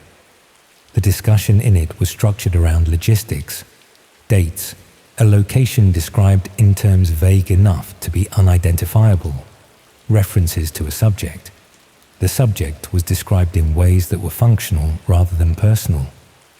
Height, approximate age, physical details. 19, just under 6 feet. South London accent, one comment noted, though another corrected this to West London, which prompted a brief back and forth that had the slightly tetchy quality of people correcting each other about something they'd directly observed. West London, 19, just under 6 feet. I read the thread 3 times, My hands were not steady by the third reading. There were 14 posts in it, the most recent from 2 days ago. And in the most recent post, someone had written a date. The date was 9 days away. Here is what I need to tell you about the next hour, because this is the part where the wrongness of the situation became fully real to me, rather than theoretical. I sat on my bed and I breathed, and I looked at the orange glow of the car park, and I let my mind go completely still for a moment, the way it does sometimes under pressure, a kind of forced stillness that is not calm, but is adjacent to it. And in that stillness, I worked through what I actually knew. I knew Darius was missing. I knew he had visited a site hosting recordings of deaths 11 times late at night. I knew that on the same site there was a thread discussing an upcoming recording involving a 19-year-old male from West London. What I did not know, what I could not know with certainty, was whether those three things were connected. The thread could describe anyone. The physical details were general enough to apply to a significant number of people. Darius's visits to the site might have been morbid curiosity, the kind of dark corner of the internet that draws people in without leading anywhere. The message to his mum might mean exactly what it appeared to mean. He might walk back into my life tomorrow with a perfectly ordinary explanation and laugh at me for sitting on my bed in the middle of the night, reading things I shouldn't have been reading. I held on to that possibility for about as long as it deserved, which was not very long at all. Then I rang the police. The call took 40 minutes. I was transferred twice and put on hold once and asked to repeat myself several times. And the person I eventually spoke to was patient and professional and wrote down everything I said. And I could tell from the quality of the silence on the line when I described the site that they knew what I was describing, that it was not new information in the way I'd half hoped it might be. They told me someone would contact me the following morning. They told me not to access the site again. They told me to try to get some sleep. I didn't sleep. I sat at my desk with the laptop closed in front of me, and I waited for it to get light, and thought about Darius at 11 years old, the first day of secondary school, showing up at my door because we lived in the same block, and neither of us wanted to walk in alone. The easy friendship of shared circumstance that had turned, over 11 years, into something you didn't have to think about. The rucksack full of textbooks, the podcast in his ears on the central line, the tilted phone screen. The police came in the morning. 2 officers initially, then later in the day a third. A woman from a specialist unit who was precise and thorough and asked questions that made it clear she had looked at the site and understood it in a way the first 2 officers hadn't. She sat in our kitchen while my mum made tea she didn't drink and asked me to walk her through everything: the laptop, the browsing history, the site, the thread, the dates, the physical description. She asked about Darius's state of mind in the weeks before he went quiet, about the cancelled plans, about the tilted phone screen. She asked whether he'd ever mentioned meeting anyone new, anyone from online. I said I didn't know. I said I hadn't asked. I said I'd thought he'd met someone and I hadn't wanted to pry. She wrote that down without any indication of what it meant to her and moved on to the next question. They found him on a Friday, not the Friday of the date in the thread, the Friday before it, 3 days after I made the call. I wasn't told the details of how or where, and I didn't ask for them, and I've tried since then to be at peace with not knowing. What I was told by the same specialist officer sitting in the same kitchen was that he was alive and physically unharmed, and that the situation was, in her words, more complex than it had appeared from the outside. More complex. I've thought about that phrase a great deal.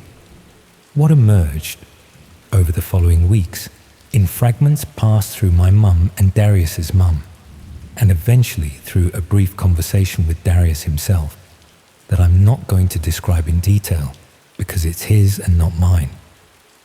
What emerged was that Darius had not stumbled onto the site the way I had. He'd been led to it.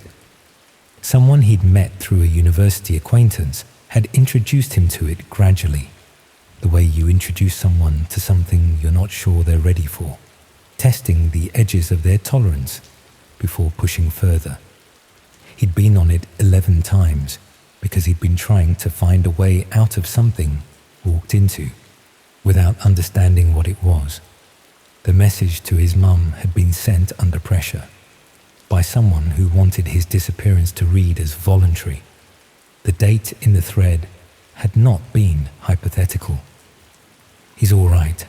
That's the most important thing, and I want to say it plainly. He's all right. He got help. He moved away from London for a while, and he's doing better. We still talk. It's different than it was, but it's not gone. What I've been left with is harder to summarize. I've looked since all of it for the point at which I should have seen it earlier. The cancelled plans I wrote off as a new relationship. The tilted phone screen I'd planned to tease him about when the moment was right. The moment that never came. And the weeks I spent not reaching for the thing that was sitting there to be reached for. I don't know that earlier would have changed anything. I tell myself it wouldn't have, that the outcome was the same, that what mattered was the call I eventually made. But I think about the thread, the 14 posts, the correction, not South London, West London, made by someone who had observed him directly, watched him closely enough to clock the specific geography of his accent and feel confident enough to correct someone else about it. Someone who had been paying that kind of attention to my oldest friend while I was on my bed 2 floors below, convincing myself he'd met someone. The site is still there, as far as I know. These things don't disappear because one person finds them and makes a call. There are other threads in that forthcoming section, and they have dates in them, and the dates keep arriving and then passing. And what happens before they pass is not something I allow myself to think about for very long at a stretch. The orange glow of the Westfield car park is the same as it always was. The Wembley Arch on clear days, the Central Line East, the rucksack full of textbooks, the easy friendship of people who have known each other long enough to stop noticing what they've got. I notice it now. I notice all of it. I don't take any of it for granted anymore. And I'm not sure if that's growth or just a permanent low-level fear dressed up as gratitude. Probably both. Probably that's what this kind of thing leaves you with.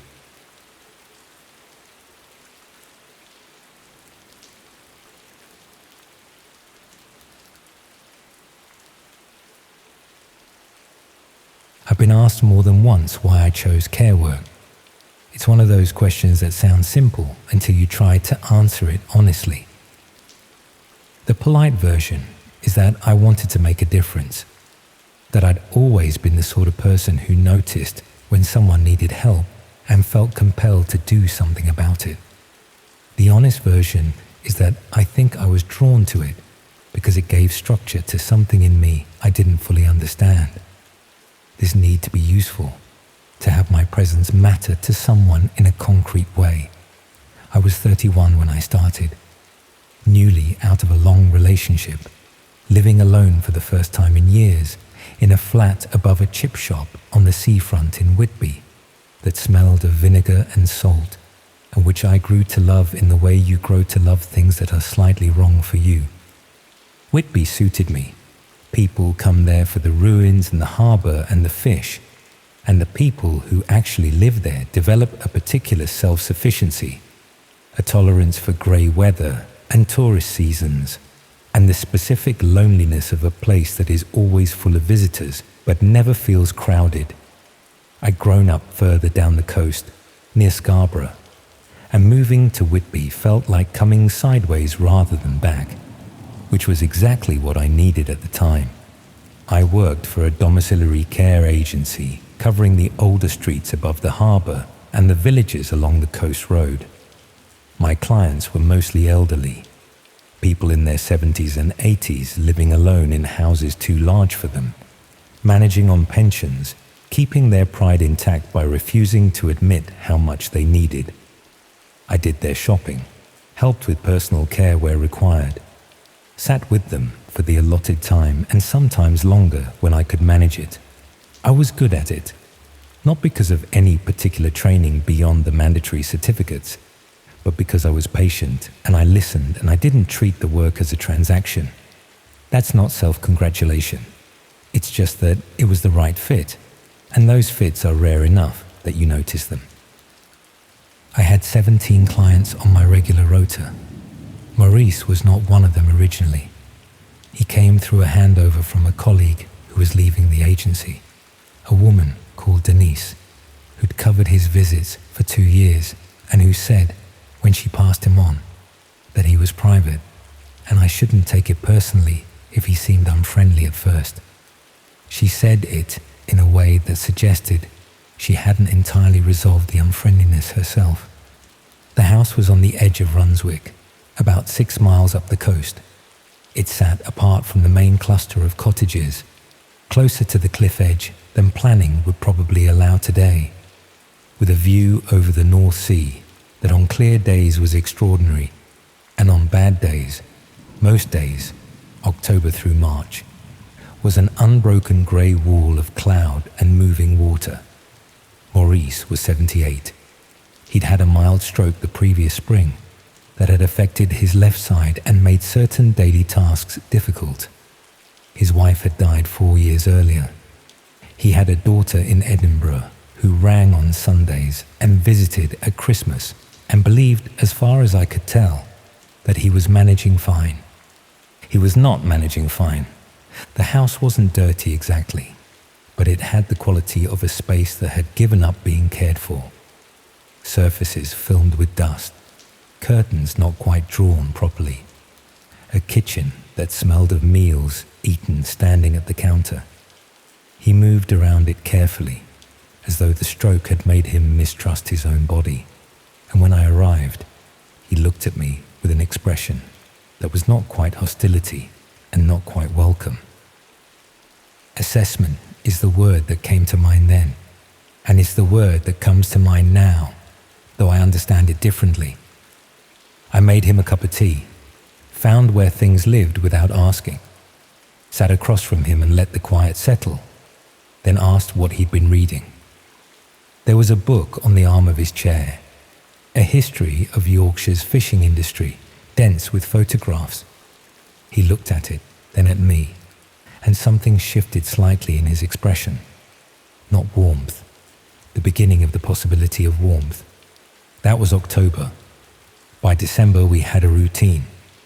The first indication came in November, about 3 weeks in. I arrived on a Thursday morning to find him agitated in a way I hadn't seen before. Not distressed, but keyed up. Alert in a way that seemed misplaced in a man who usually moved through his days at a measured pace. He was at his desk when I came in. The desk was in the small room off the main sitting room that he'd never invited me into, and the door was ajar, and he closed it behind him when he came out with a speed that he clearly hoped I wouldn't notice. I noticed. I said nothing. Clients are entitled to their private spaces. I made his tea, and we talked about the weather and about a seal he'd seen from the window that week, and the agitation settled, and by the time I left, he seemed like himself again. But I thought about the closed door on the drive back, and I thought about it again the following Tuesday, when I found him tired in a specific way. Not the tiredness of age or recovery, but the tiredness of someone who hasn't slept because they have been doing something through the night. His eyes had a depletion I recognized from people who'd sat up with something troubling. When I asked if he'd slept, he said yes, fine, with the reflexive ease of a man who had decided before I arrived what his answers to certain questions would be. In December, I arrived to find the door to the small room open, He'd forgotten to close it, or hadn't had time. He was in the kitchen when I came in, and I had perhaps 3 seconds in which I could see the desk and what was on the monitor before I moved past into the kitchen. 3 seconds was enough. The monitor was large, newer than anything else in the house, which I'd registered before without thinking about it. And what was on the screen was a dense, threaded interface, dark backgrounded, the kind of structure you don't associate with ordinary browsing. I couldn't read specific content in 3 seconds, but I could read the register of it, the shape of it, and I knew with a certainty that settled in my stomach like cold water that whatever I was looking at was not a fishing history forum or anything else with an innocent explanation. I said nothing, made his tea, sat with him for the allotted time. On the drive home, I turned the image over and tried to talk myself out of what I'd concluded and couldn't do it. The decision I made over the next few weeks is one I've examined from every angle since. I decided to watch, not to report, not to raise it with the agency, not to ask Morris directly, but to pay careful attention over time before doing anything. Part of that was professional caution. Part of it, I'll admit, was something less creditable, a reluctance to make an accusation against a vulnerable elderly man and have it turn out to be nothing, to become the carer who raised a fuss and got it wrong. There is always an innocent explanation, right up until there isn't. January was when the pattern became something I couldn't keep rationalizing away. His sleeping was worse. I could see it in his face each week, a progressive depletion he kept denying. He became occasionally animated in a way that felt disconnected from whatever we were talking about, a brightness that seemed to come from somewhere else, something private bleeding through before he could contain it. And twice. Once in the second week of January, once in the last, I arrived to find him coming out of the small room, pulling the door shut behind him, with an expression that had almost resolved itself into welcome by the time he crossed the hallway, but hadn't quite finished doing so. That fraction of a second, that's what I kept coming back to on the drive home. In February, I came 10 minutes early, a cancelled prior visit, plausible enough that he had no reason to question it. The small room door was open. He was at the desk with his back to me, the monitor bright in the grey morning light, and I stood in the doorway for 5 seconds before he heard me and turned. 5 seconds is long enough. The forum was dark backgrounded, dense with nested threads. I recognized the structure before I understood the content. The same shape I'd seen in December, the same register. But this time I was still and looking rather than walking past, and this time I could read more of it. There were thumbnail images along the margins of the screen, small enough that their content wasn't immediately clear. Clear enough, when I looked at them, that my body understood before my mind did. A coldness moving outward from my chest, my hands going still, and in the center of the screen a thread, long and active, written in the chatty and casually interested tone of people sharing opinions on something they had watched together and were looking forward to watching again. Maurice turned around. We looked at each other. I walked out, sat in the car with my hands on the steering wheel while the sea sat grey and enormous 20 meters away, and I rang the agency, and then I rang the police and waited on hold for 11 minutes and described what I'd seen, while my voice did things I couldn't entirely control. What the police found when they came the following morning with a warrant was more extensive than I'd imagined. The small room held not just the main computer, but 2 older laptops stacked under the desk and an external hard drive, all connected through a switching device that let him move between them. The forum on the main screen was one of several he used. The investigators described them, in the careful language they use to avoid saying the actual thing directly. As communities organized around content recorded without subjects' knowledge or consent. People filmed in private spaces, in their homes, in moments where they believed themselves unobserved. Some of it was voyeuristic, some of it was considerably worse than that. And then there was the camera. It was in the sitting room, on a shelf among ornaments, a small black device I had walked past dozens of times without registering it as anything other than part of the room's ordinary clutter. I learned about it 4 weeks later from the officer who'd taken my original statement. She told me in measured language that among the material recovered from Maurice's devices were recordings made through windows, through gaps in curtains, and from that shelf, recordings of me over the course of my visits, going about my work in his home. He had been recording me since mid-November at the earliest, possibly earlier. The camera had been positioned to capture the sitting room and the hallway, which meant it captured me every visit, coming in, taking my coat off, moving between rooms, sitting across from him, and talking about fishing books and seals and whether he'd slept. 3 months of visits, captured, and then, because this is the part I have to say plainly, even though I'd rather not, shared on the forum. Not all of it. The investigators believed a portion of it had been posted to one of the threads, offered up to the same people who gathered there to discuss and rate and request, served alongside whatever else they had come to consume that week.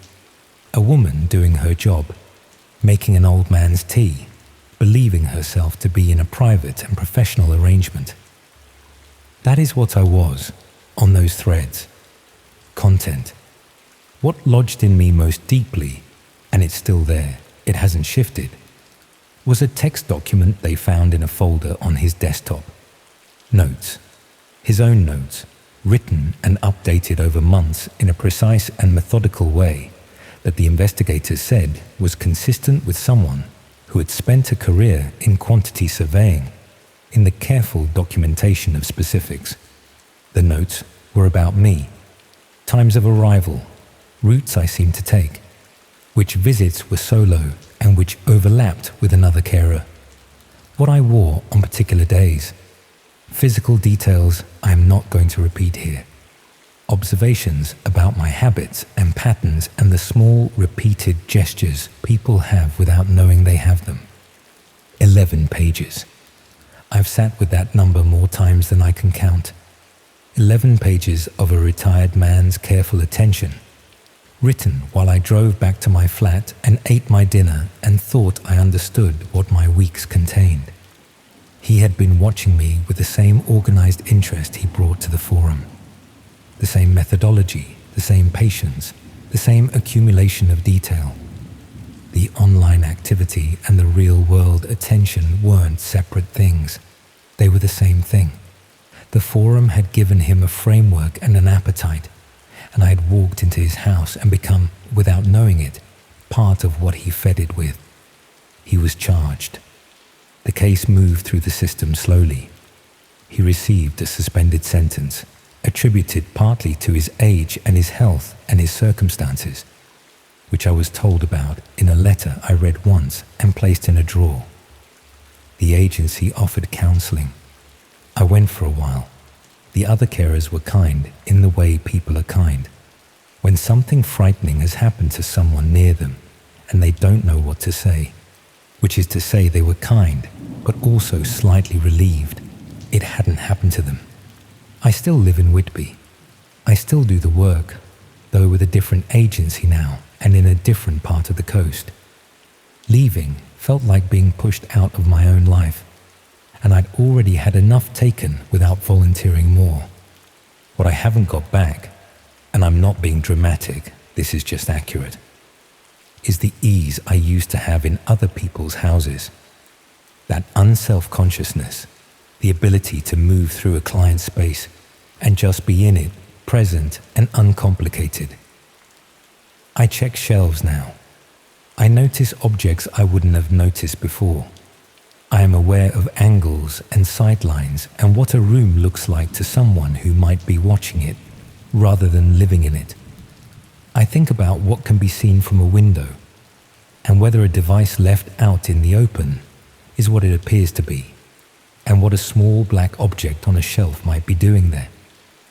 Those thoughts are automatic now. They happen before I've decided to have them. The other thing that's changed is harder to put into words, but I'll try.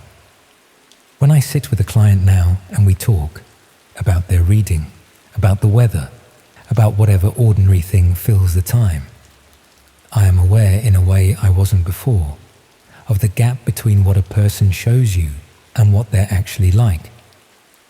Maurice was good at being a certain kind of person in the hour I spent with him each visit. Patient, private, gradually warming. He asked about my drive over, remembered things I'd mentioned the previous week. He seemed, honestly, like someone I was helping. And somewhere in the same house, in the small room with the door pulled shut, was 11 pages of notes and a camera on a shelf and a screen full of things I cannot fully think about even now without the cold coming back. I went back once to Runswick, parked at the top of the track and sat looking at the sea rather than the house, trying to understand how a man with that view, that quiet, whatever good years he had left arranged around him, how he'd spent his nights looking for the worst things one person can seek out about another, looking for them and finding them, finding a community that wanted what he wanted and would give him more of it, and then looking up from the screen and seeing a woman come to make his tea and thinking, whatever he thought. I don't know what he thought. That's the part I keep returning to, the gap I can't cross.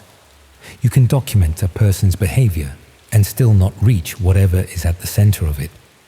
Some people are arranged around something you will never be able to see directly, something they have learned to keep covered, and they are very good at it, and they look just like everyone else, and they make you tea in return.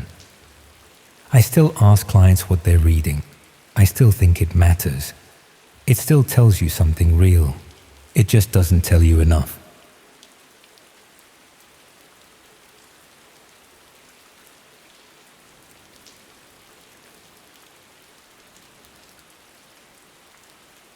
I've tried writing this so many times I've lost count. Every time, I get a few paragraphs in before I close the laptop and tell myself I'll do it later, when I have the right words, when it doesn't feel like I'm tearing something open inside my chest. But there are no right words, and honestly, I remember everything too well. That's the problem. My brain won't let me forget a single fucking detail. Every conversation, every decision, every moment I chose to keep going when I should have stopped. It's all there, sharp and clear, like it happened yesterday. I'm not writing this to make you feel sorry for me. I'm not asking you to understand. I already know what people will say, that I was broke, desperate, scared, sure, all true. But that's not why I kept doing it. That's the easy explanation, the one that lets me off the hook. The real reason is harder to say out loud, because it means admitting I could turn off parts of myself I didn't know could be switched off, that I could compartmentalize my behavior to a degree that still unsettles me, even now, even after everything. 18 months ago, my life was ordinary, boring even, the kind of boring that other people probably envied. I worked at a marketing agency in Manchester, one of those mid-sized firms that handles accounts nobody's ever heard of, but that somehow keep the lights on. I split rent on a flat in Levenshulme with my girlfriend Sarah and convinced myself this was what being an adult looked like. Wake up, go to work, come home, watch something on Netflix, repeat. The job wasn't exciting, but it paid on time, every time. I'd learned to measure happiness by how predictable things were, how stable. Excitement was for people who hadn't yet realized that stability was the real prize. Sarah and I had been together long enough that our routines had merged.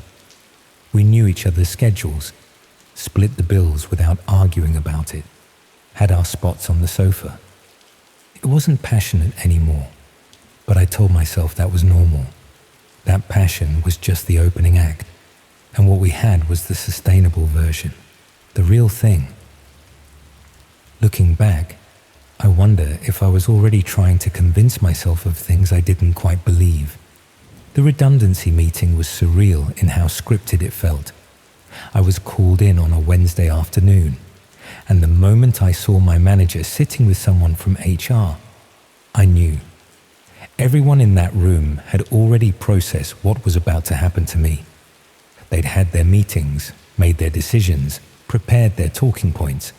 The company was downsizing. My role was non-essential.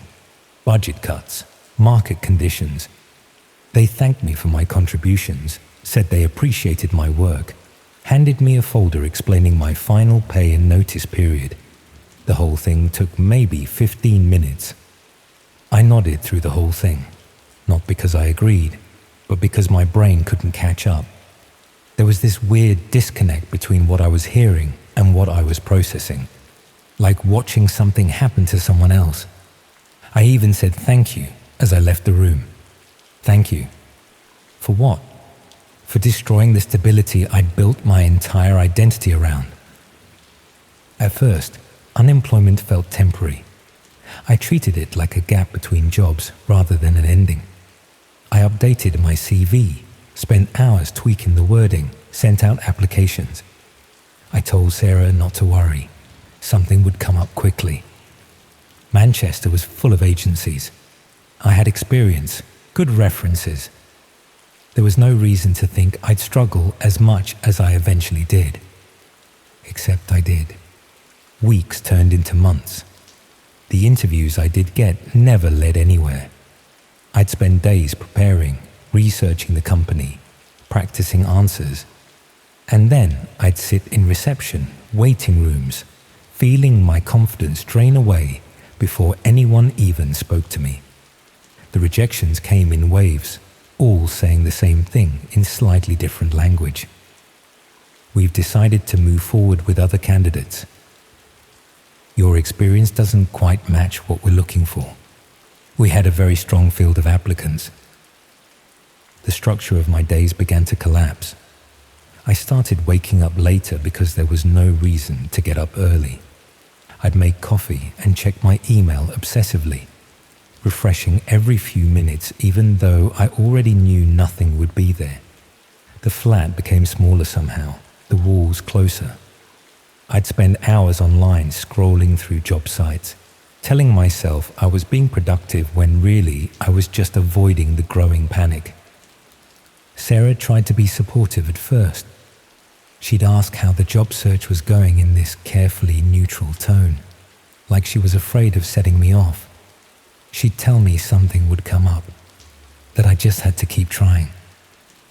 But there's a difference between patience and faith, and I could feel the latter calcifying into something harder. She stopped talking about the future, holidays we might take, places we might move to, started focusing on immediate costs instead. Did we really need Netflix and Spotify? Should we switch to a cheaper phone plan? Could we cut back on takeaways? She never directly accused me of anything, but the unspoken anxiety settled into the flat all the same, hovering in every conversation about money. I felt it in the way she'd look at me when I was still on the sofa at 2 p.m, in the way her face would tighten when another rejection email came through. We stopped having sex, stopped really talking, just existed in parallel, waiting for something to change. When she eventually said she needed space, it came without drama. No shouting, no thrown accusations. She just sat down one evening and explained, very calmly, that she felt like everything had stalled, that she couldn't live in this suspended state anymore, not knowing when or if things would improve. She said she still cared about me, but that she needed to think about her own future. I didn't argue. How could I? She was right. I understood her point far too well to pretend otherwise. She moved out in December, a week before Christmas. Took her stuff over 3 trips in a hired van, and each time she came back for another load, the flat looked more wrong. After she left for the last time, I walked through the rooms and realized how much of what made the place feel like home had been hers. Not just physical things, but the rhythm of daily life. The routines that had been keeping me anchored. After that, the flat felt strangely hollow, not empty. All my stuff was still there, but hollow, like a shell. Days stretched in uncomfortable ways. I'd lose track of time, look up from my laptop, and realize it was dark outside and I hadn't eaten. Nights became longer than they had any right to be. I'd lie awake listening to the pipes click and the radiators clank, and the distant traffic hum outside, aware that time was passing but unable to measure it properly. 3 in the morning felt the same as midnight, felt the same as 5 a.m. It was during those nights that I started spending more time online, not doing anything in particular, just scrolling. Reddit mostly, Twitter, YouTube.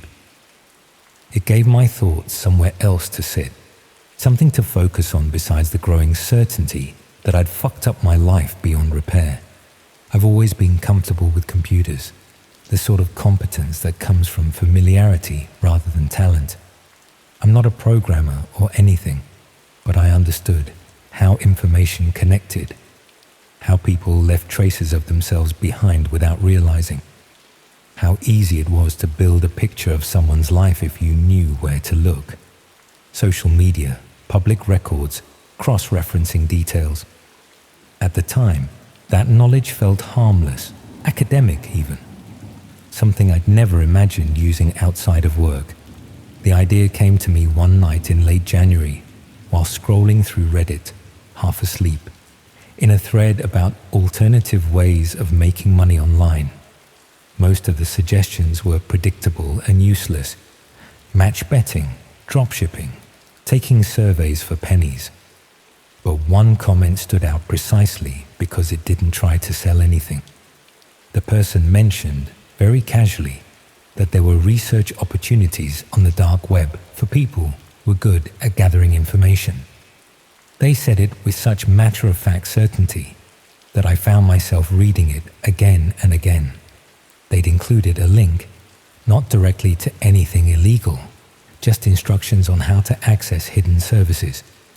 I told myself I was only curious when I clicked it. Told myself the same thing as I read the instructions, downloaded Tor, and spent an hour figuring out how to navigate to a site that looked disappointingly normal. Plain, text-heavy, functional, like a really shit version of Craigslist from 2004. The pages were stripped down, lacking any visual noise. Forums dominated most of the space, filled with long threads discussing services and reputations in tones that were unsettlingly professional. It didn't feel like a criminal underworld, more like a parallel bureaucracy, governed by its own rules and expectations. People talked about vendors the way you talk about contractors, rating their reliability, their communication, how quickly they delivered. I spent several nights just reading, telling myself that observation didn't count as participation, that I was just curious about how this world worked. Eventually, I came across a listing looking for what they called a data coordinator. The description was vague, but not mysterious. They needed someone to collect publicly available information about named individuals and compile it into clear, organized reports. Basic research skills required. Attention to detail, discretion. What made me stop and really consider it was one phrase: publicly available information. That detail became the hinge on which all my justifications rested. I told myself that if I wasn't hacking or breaking into anything, then it wasn't really wrong. I'd just be organizing data that already existed. The digital equivalent of putting scattered papers into a folder. Anyone could do this if they knew where to look. I'd just be doing it more efficiently. The pay was reasonable, but not extravagant. A few £100s per report. That made it feel legitimate somehow, like a real job rather than something shady. I spent several nights deliberating, checking my bank account, looking at the bills piling up. Then, around 3 a.m. on a Tuesday, I applied. 2 days later, I received my first request. It came through an encrypted message, just a name and a general location in Leeds. Nothing else. No context, no explanation of why they wanted the information. I remember staring at it for a long time, expecting to feel a sense of alarm that never came. The work itself unfolded with surprising ease. Social media provided an outline of the man's life. LinkedIn showed where he worked. Public records filled in the gaps. Electoral roll. Company's house. Land registry. With enough patience, routines began to emerge naturally. Patterns that were invisible in isolation but obvious when viewed together. He went to the same gym 3 times a week, had lunch at the same cafe on Fridays, posted about football on Twitter every weekend. When I finished, I'd assembled a detailed portrait of a stranger's life, where he lived, where he worked, how he spent his time, what car he drove, who his friends were. I sent the report through the same encrypted channel and waited, feeling a knot of anxiety in my stomach. What if it wasn't good enough? What if I'd missed something obvious? What if they decided I wasn't up to the task? The payment arrived the next day. Bitcoin, converted to pounds and deposited into my account. The relief I felt was immediate and overwhelming. Not just about the money, though that mattered. It was about feeling useful again, competent, like I still had value, like I could still do something well. For the first time since losing my job, I felt like I could breathe properly, like maybe I wasn't completely worthless. More requests followed quickly, 1 or 2 a week at first, then more. I developed templates, checklists, shortcuts. The work became routine. Methodical rather than improvisational. I could complete a basic profile in a few hours now, a detailed one in a day. The people I researched stopped being individuals and became just data points, collections of habits and timestamps, numbers on a spreadsheet. I didn't let myself think about what the information might be used for. Debt collection maybe, private investigators, background checks. I told myself it was probably nothing sinister, just boring commercial stuff. And even if it wasn't, well, I was only gathering information that was already public. I wasn't doing anything illegal. Not technically. By March, it had become my primary income. I was making more than I had at the agency, working from home in my pajamas.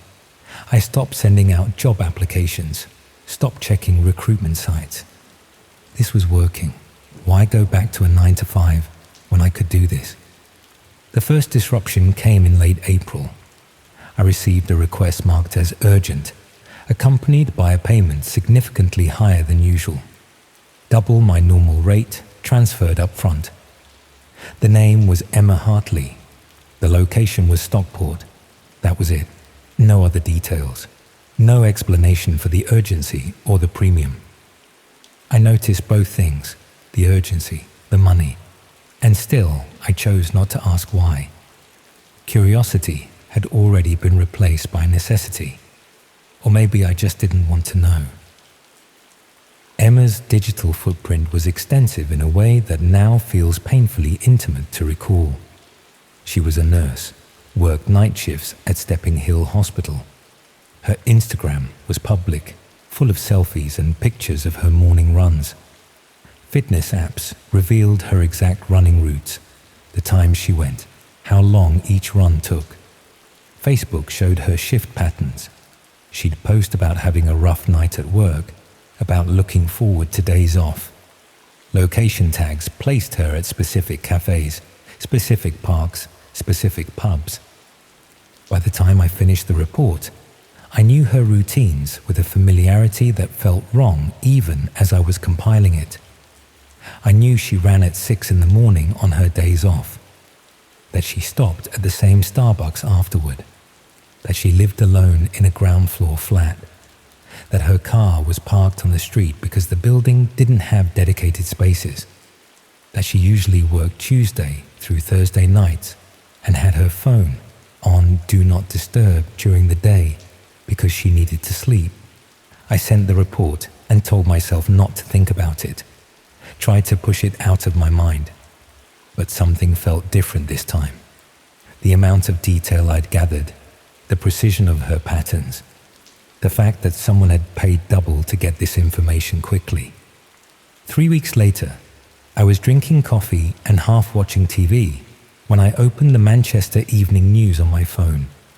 The headline hit me like a punch to the stomach. Stockport nurse missing after night shift. There was a photo. Emma Hartley, the same face I'd been staring at for hours while building her profile. I read the article 3 times, 4 times. She'd left work at 7:30 in the morning. Her car was still in the hospital car park. She hadn't answered calls or messages.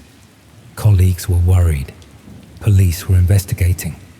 The details aligned too closely with what I'd documented. The hospital, the shift pattern, the usual time she'd leave. I told myself it was coincidence. Had to be. People go missing all the time. It didn't mean anything, couldn't mean anything, because admitting otherwise would have meant confronting a responsibility I was not prepared to face. Would have meant acknowledging that I'd helped someone do something terrible. I avoided my computer for several days.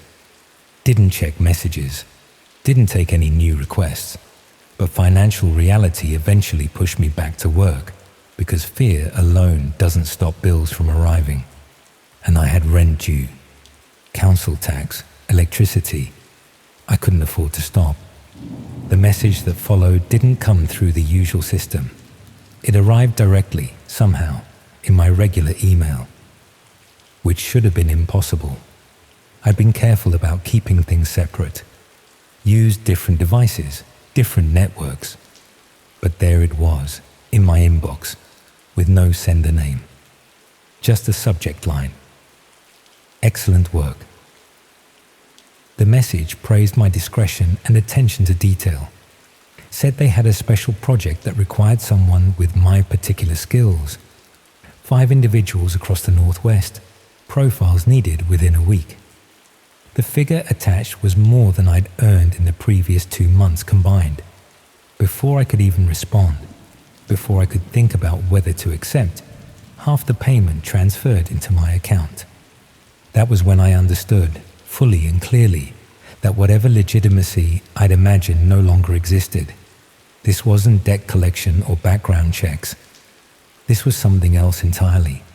Something I should walk away from, should go to the police about, should refuse absolutely. I accepted anyway. The task involved 5 people, 3 in Manchester, 1 in Liverpool, 1 in Bolton. Each profile required a level of detail that went far beyond my previous work. Not just routines and locations, but vulnerabilities, security systems, household layouts, family members, financial situations.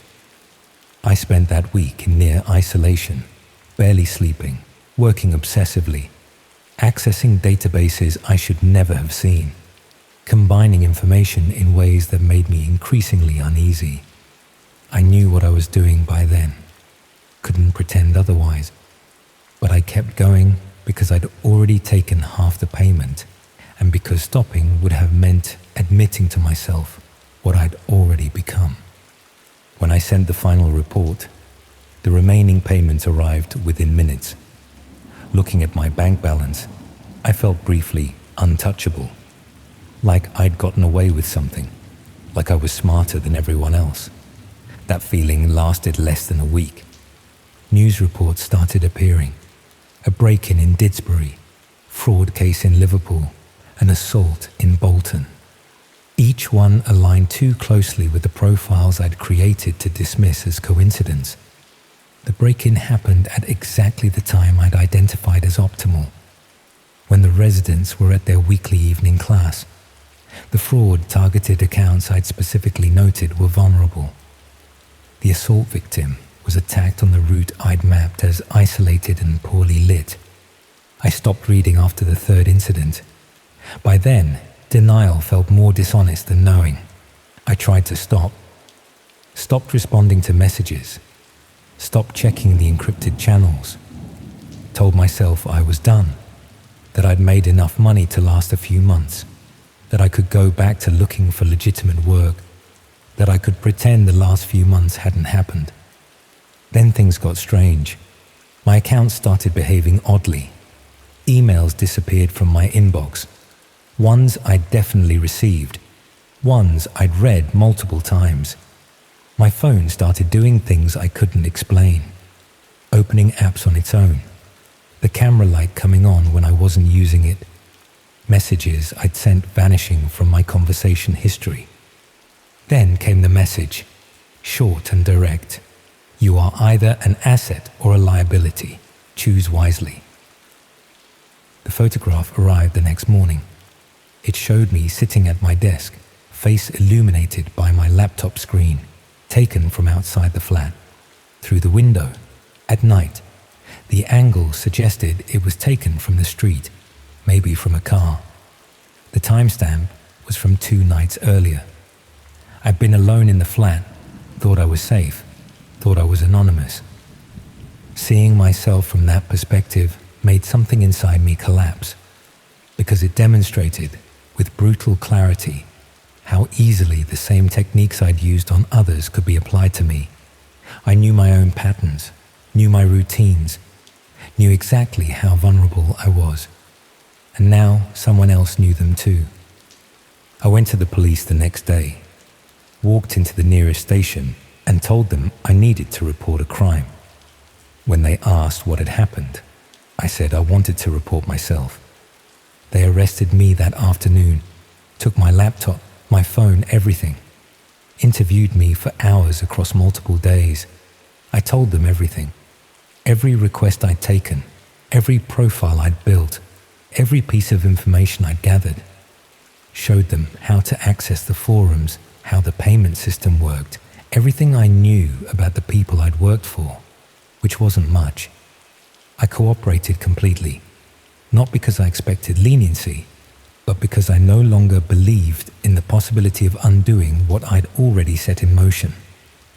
They charged me with multiple offenses: conspiracy, computer misuse, data protection violations. The solicitor they assigned me said I'd probably get prison time. Said cooperation would help, but wouldn't erase what I'd done. I told him I understood. Now I'm waiting for my court date. Still in the same flat, still going through the same routines, but watching them with an awareness that didn't exist before.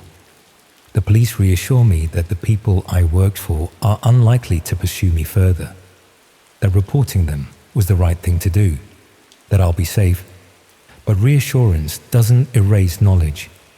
I know how these profiles are built, know how much information exists about any given person if you know where to look, know how patterns emerge from seemingly innocuous details, know how easy it is to map someone's entire life if you're patient enough. I know how patient the people who use this information can be, how they can wait weeks, months, for exactly the right moment, how they think in longer timescales than normal people do. And I know that somewhere, it's entirely possible that my life exists as a document, neatly organized, comprehensively detailed, created using the same methods I once relied upon. Someone knows where I live, where I shop, what time I usually go to sleep, which window doesn't lock properly, which neighbors are home during the day, when the police patrol this street. That knowledge doesn't fade with time. You'd think it would. You'd hope that eventually you'd stop checking over your shoulder, stop flinching at unexpected noises, stop analyzing every stranger who walks past your building. But it doesn't work that way. It just sinks deeper, becomes part of you, sits there in the dark where you can't quite see it, but you always know it's there. Every time I hear footsteps in the hallway, every time a car idles outside for too long, every time my phone does something unexpected, every time I'm alone in the flat late at night, waiting, always waiting.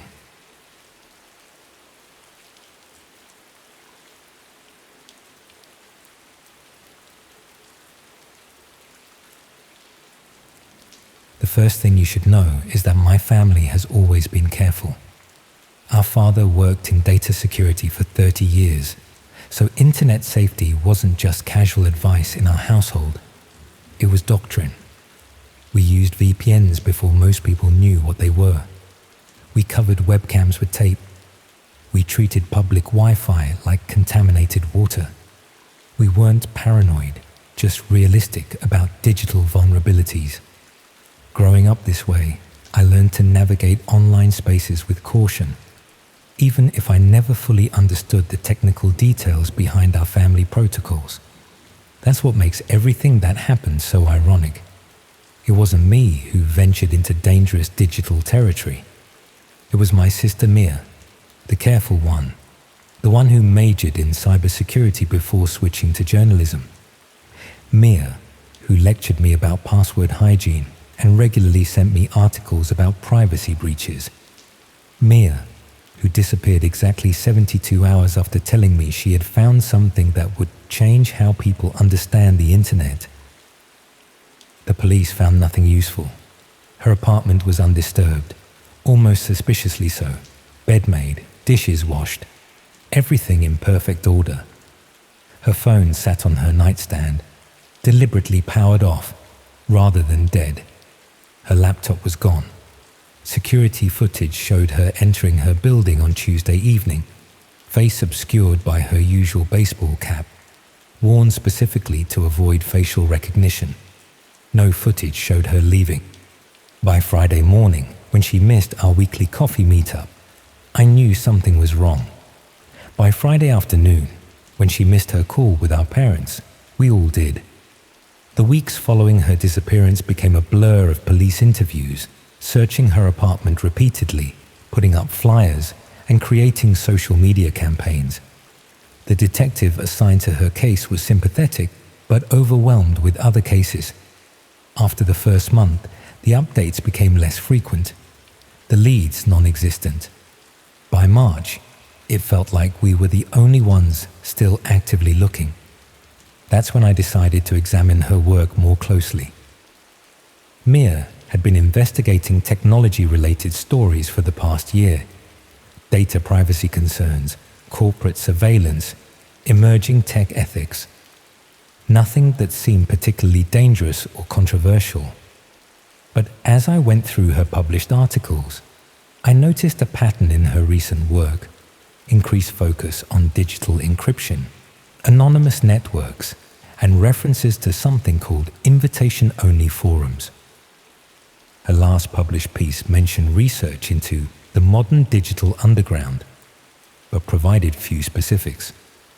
I reached out to her editor, who seemed reluctant to discuss her unfinished work. After persistent questioning, he finally admitted that Mia had been working on a series about dark web marketplaces, specifically focusing on the myths and realities of what she called pay-per-view trauma. He claimed he had discouraged the project, believing it was both journalistically dubious and potentially unsafe. Mia had insisted on continuing her research, promising to be careful and maintain anonymity online. With this information, I contacted a friend from college who worked in cybersecurity. He hesitated when I explained what I needed, but my desperation must have been obvious. He agreed to help me access Mia's online accounts, though he made it clear he was only doing this because it involved a missing person. Mia's email gave us little to work with.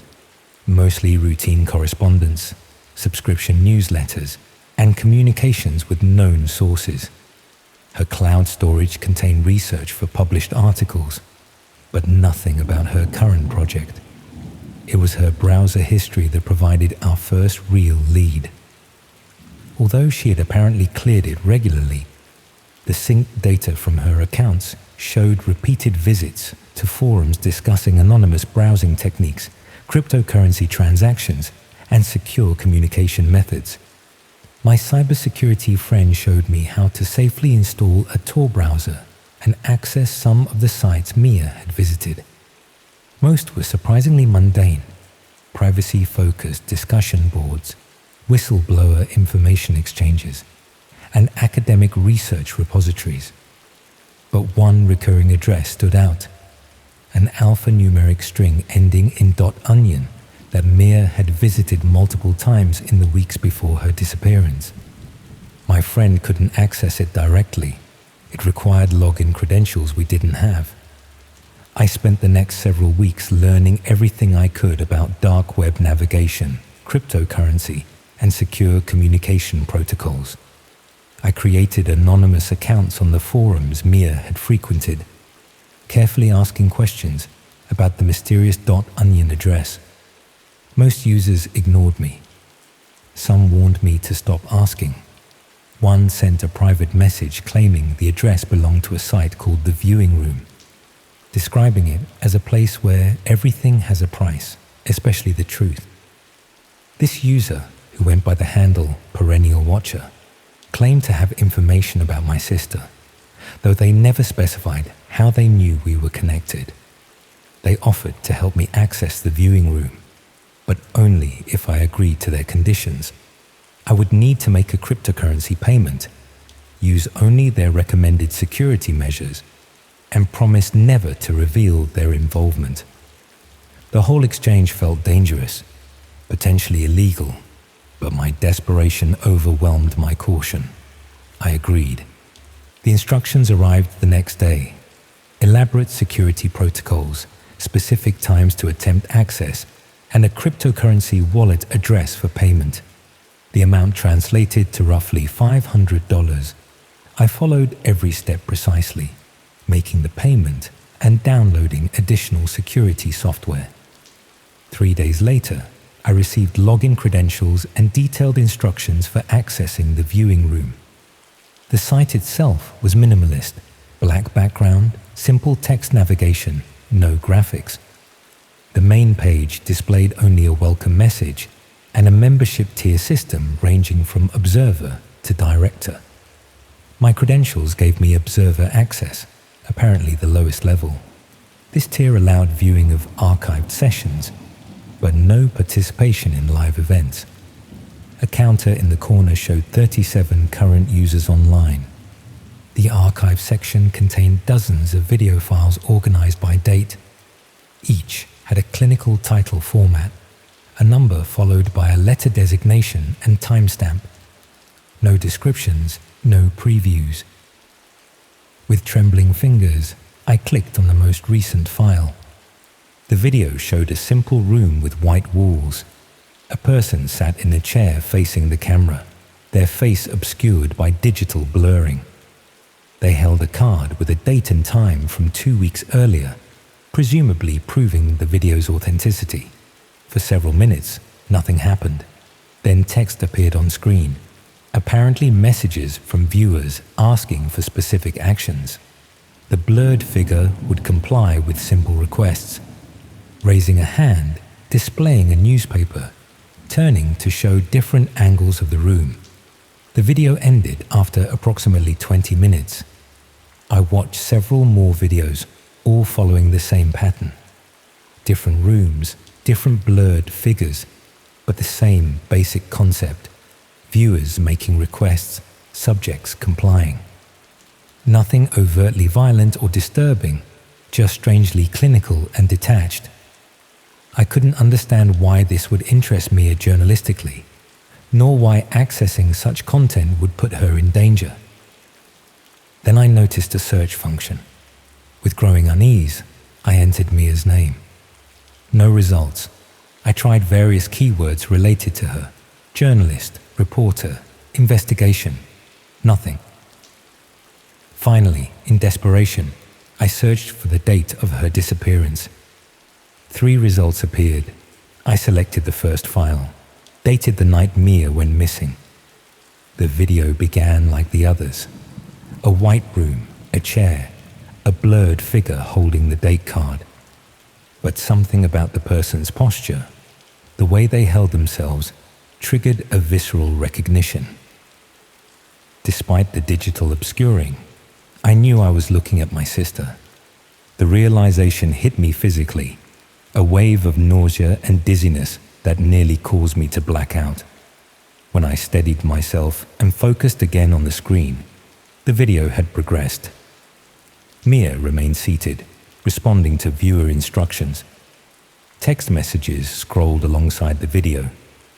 Usernames I didn't recognize, making requests that grew increasingly personal. They asked about her work, her investigation, what she knew about the viewing room. Mia's responses were not audible. All videos on the site played without sound, but I could see her speaking, her body language becoming more tense as the session continued. Approximately 15 minutes into the video, a new username appeared in the chat: Director Prime. Their message was simple: interview concluded. Proceeding to assessment phase. The tenor of the chat changed immediately, messages coming rapidly with single-word responses: breach, compromise, liability, confirmed. A final message from Director Prime appeared: consensus reached, signal termination approved. The video ended abruptly. I immediately clicked on the second search result, dated 1 day later. This video showed the same room but empty. The third video, dated 1 week after her disappearance, displayed only a black screen with text: asset containment complete. Archive restricted to Tier 3 and above. I sat in stunned silence, trying to process what I had seen. The clinical detachment of the interface, the bureaucratic language of the chat, the implication of what signal termination might mean. It all pointed to something organized, systematic, and terrifying. This wasn't random violence or opportunistic crime. This was something that operated with rules, procedures, consensus decisions. I tried to access additional information, searching for Director Prime or any of the other usernames I had seen in the chat. Each attempt was met with an access denied message. After approximately 30 minutes of increasingly frantic searching, my screen went black, replaced by a single line of text: observer status revoked, connection terminated. I immediately contacted my cybersecurity friend, explaining what I had found. His reaction was grave concern, not just for Mia, but for my safety as well. He insisted on coming over, bringing equipment to secure my devices and network. While waiting for him to arrive, I received an email from an address consisting only of numbers. The subject line was observation notice. The body contained 3 lines of text: your access to restricted archives has been logged. Your connection to subject 47J has been confirmed. Your status has been updated to person of interest. Below this was an image, a still frame from what appeared to be a security camera, showing the exterior of my apartment building. The timestamp was from 10 minutes earlier.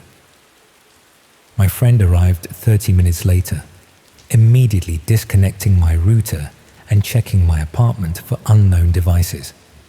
He found nothing obvious, but explained that if the people behind the viewing room were as sophisticated as they appeared, they might have capabilities beyond what we could easily detect. He suggested I leave my apartment immediately, use only cash, and avoid any devices connected to my name or accounts. I spent the next several weeks moving between budget hotels, using public computers for limited online activities, and trying to decide what to do. Going to the police seemed logical, but what evidence did I have? A website I had accessed illegally, videos that no longer existed in any form I could share, and an email that had disappeared from the temporary account I had been using. Even if they believed me, what could they investigate? Eventually, I contacted a journalist from a major newspaper who specialized in technology and privacy issues. Without revealing my identity, I shared what I had discovered about the viewing room, emphasizing my sister's disappearance and the apparent organization behind the site. The journalist was cautious but interested, asking detailed questions and requesting any documentation I could provide. 3 days after this contact, the journalist's social media accounts went silent. A week later, a brief notice appeared in the newspaper's staff section, stating they had taken a leave of absence for personal reasons. My attempts to re-establish contact went unanswered. That was 2 months ago. I've since returned to my normal life, or the appearance of it. I go to work, maintain my routine, use my regular devices, but I've installed every security measure recommended by my increasingly paranoid cybersecurity friend. I use different phones regularly. I sweep my apartment for surveillance devices daily. I watch for patterns, for people who appear too frequently in my periphery.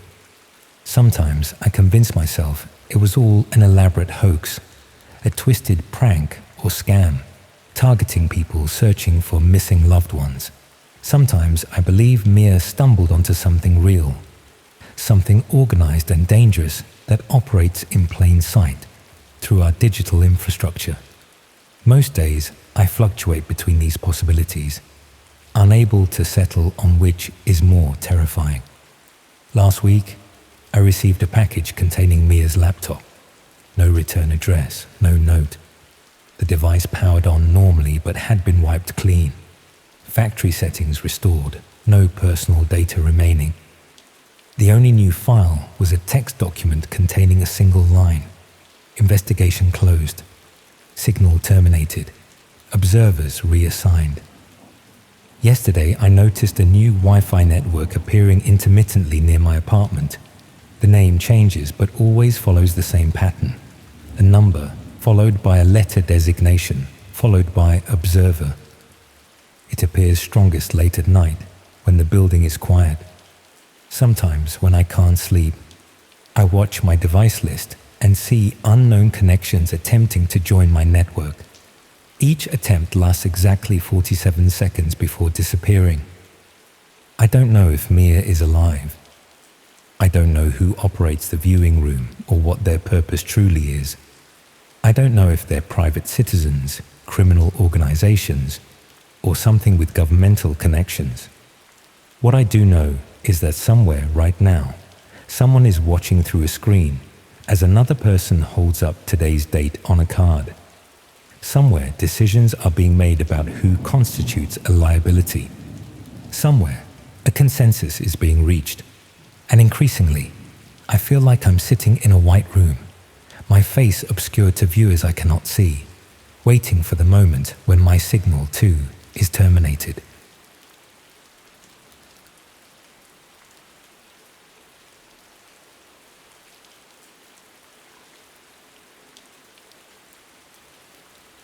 I need to tell someone about this, even if it makes me sound paranoid or insane. Maybe especially if it does. What happened wasn't supernatural or impossible. That's what makes it worse. Everything I'm about to describe could happen to anyone, and that's the thought that keeps me awake most nights now. I suppose I should start by explaining how I ended up on the dark web in the first place. It wasn't for anything dramatic or illegal. No drugs, no stolen credit cards, nothing like that.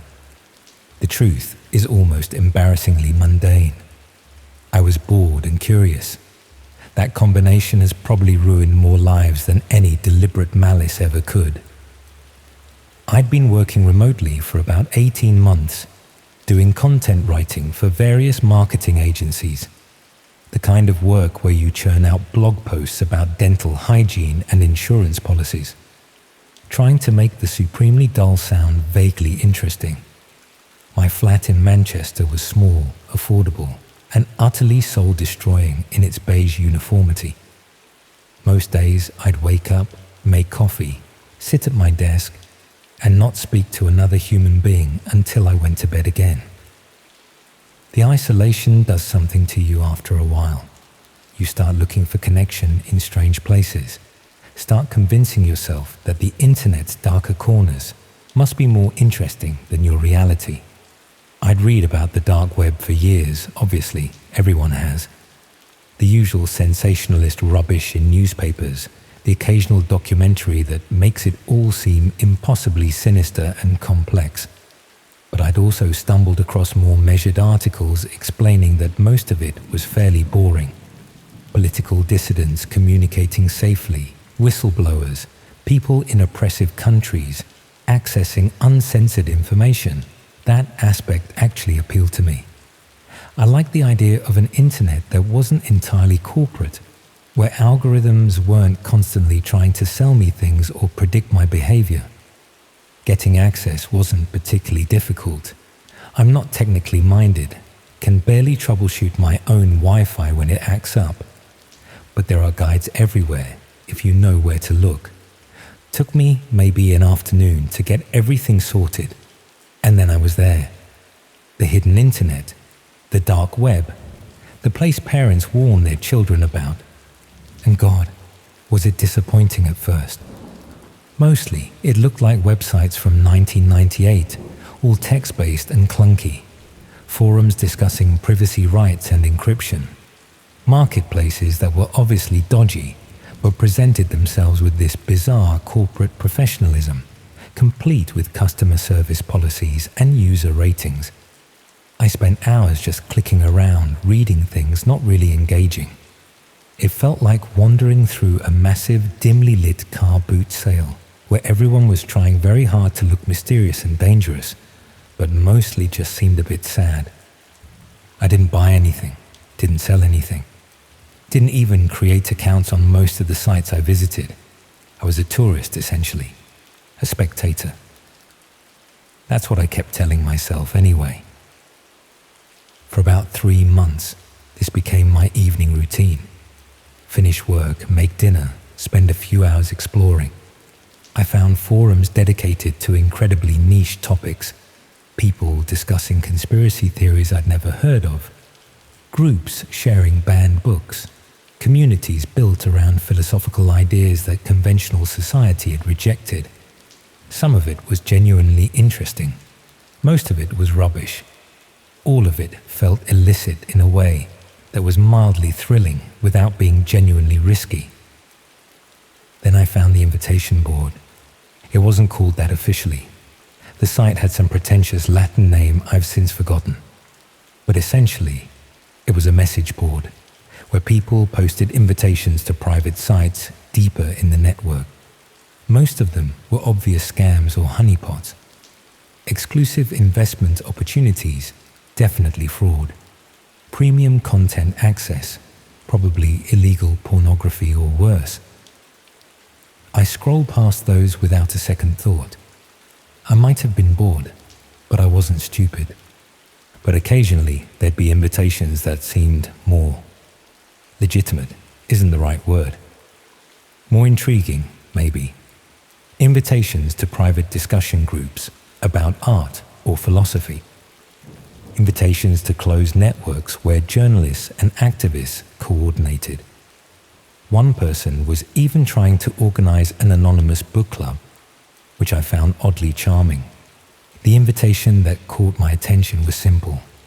Just a few lines of text. Looking for people who feel disconnected, not selling anything, not asking for anything.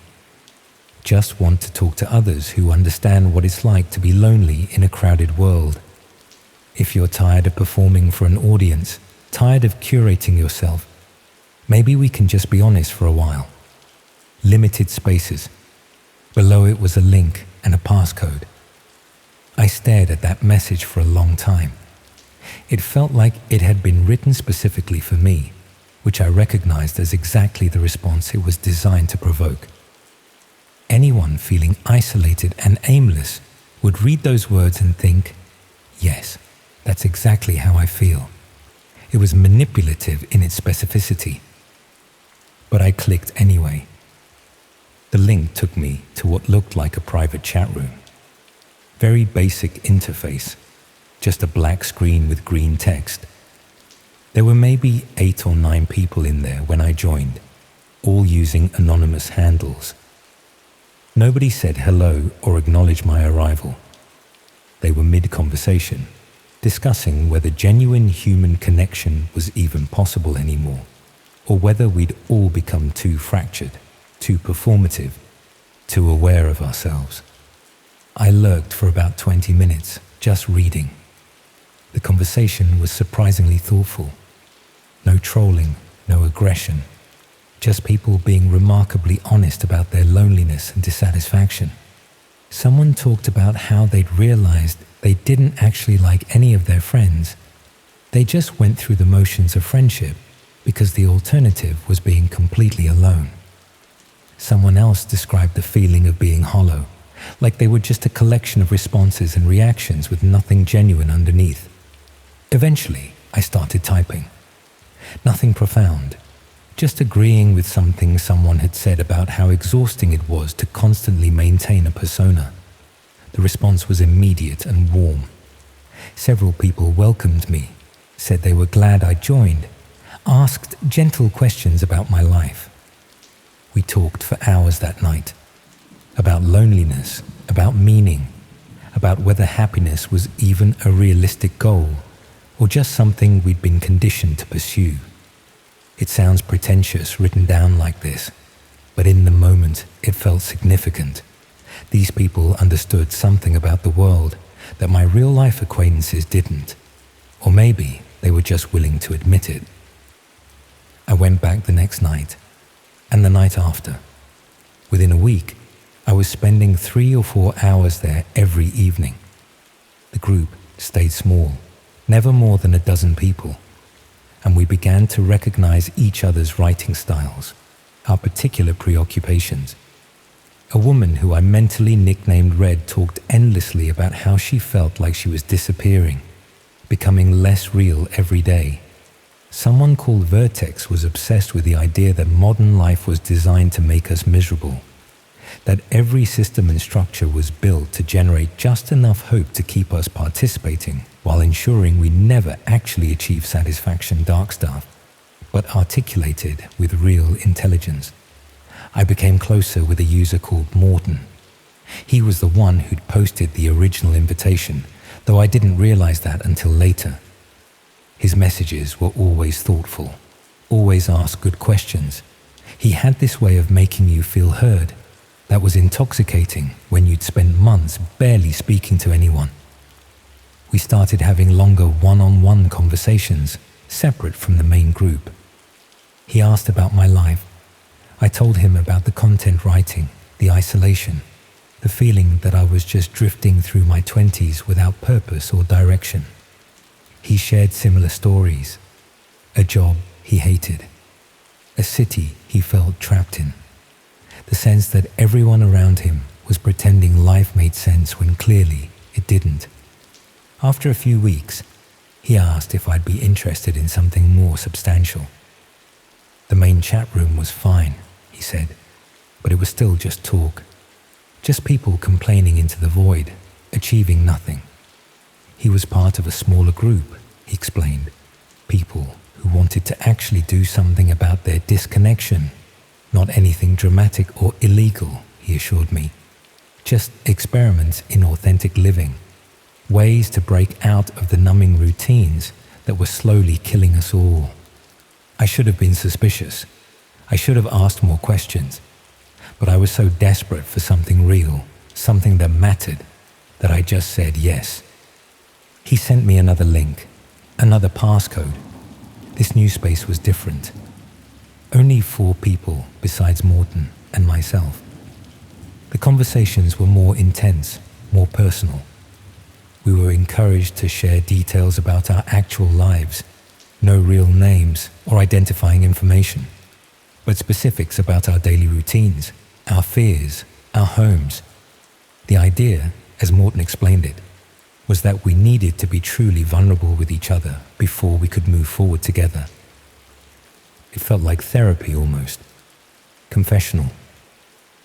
I told these strangers things I'd never told anyone, about how some days I didn't leave my flat at all, didn't even open the curtains, about how I'd sometimes catch myself in the mirror and barely recognize the person looking back, about the persistent, low-level terror that I'd wasted my life and it was too late to do anything about it.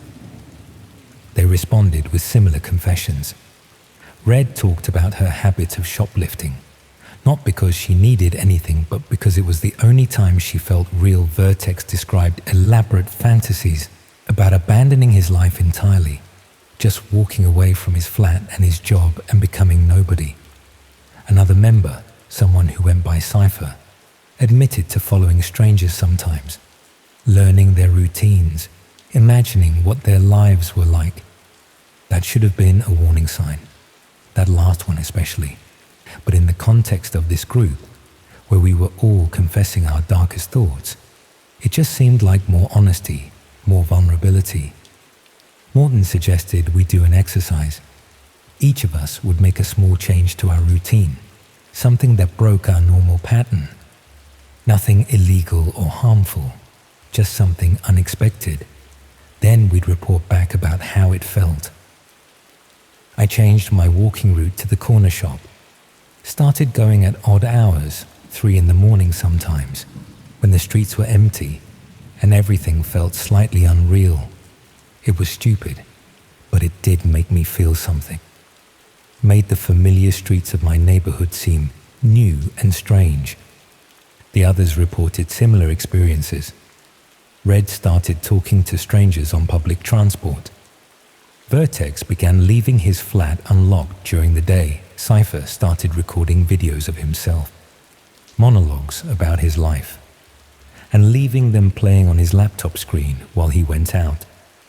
It sounds insane now, writing it all down, but at the time it felt like progress, like we were taking control of our lives in small ways. Then Morton suggested something bigger. He said we'd reached a point where we trusted each other completely, where we understood each other. And he wanted to propose an experiment in radical honesty and trust. Each of us would share our real address, not our names, not any other identifying details, just our addresses. And then, at some point over the next month, one of us would visit one of the others unannounced, just show up at their door. The idea, he explained, was to force a moment of genuine human connection. No hiding behind screens, no carefully curated responses. Just 2 people who truly understood each other's loneliness, meeting face to face. It would be uncomfortable, yes, maybe even frightening. But wasn't that the point? Wasn't real connection supposed to be frightening? I can't properly explain why I agreed to this. Part of me knew it was insane. But another part, the part that had been isolated and lonely for so long, desperately wanted to believe this could be meaningful, that these people actually understood me, that this could be the start of something real. So I shared my address. We all did. 6 addresses, scattered across England. Manchester, Leeds, Brighton, London, Birmingham, Newcastle. We posted them in the chat, and Morton said that was it. The experiment had begun any day now, any time. One of us might get a visitor, or we might be the visitor ourselves. The waiting was terrible. Every noise in the corridor outside my flat made me freeze. Every time I went to the shops, I found myself scanning faces, wondering if Red or Vertex or Cypher might be there. Watching me, I stopped sleeping properly, started keeping a knife in my bedside drawer, even though I knew how ridiculous that was. A week passed. Nothing happened. 2 weeks. Still nothing. I went back to the chat room regularly, but Morton had gone quiet. So had Cypher. The others still chatted occasionally, but the energy had changed. We were all waiting, all anxious, and it poisoned the conversations. Red eventually admitted she regretted sharing her address, asked if we could just call the whole thing off. Vertex agreed. I agreed, but Morton didn't respond. On day 19, I got home from a rare trip to the shops to find my front door open. Not broken, not forced, just open, unlocked. I stood in the corridor for a long time, trying to decide what to do. Call the police, go inside, run. Eventually, I pushed the door open and stepped into my flat. Everything looked normal. Nothing obviously stolen or disturbed. My laptop was still on my desk. My television was still on the wall. I checked every room, every cupboard, under the bed, behind the shower curtain. Nothing. Nobody. But someone had been there. Someone had been in my flat while I was out. Someone had opened my door, or had a key, or picked the lock, and had been inside, touching my things, breathing my air. I found it, eventually, after nearly an hour of searching. On my laptop, a new folder on the desktop, just labeled with my address.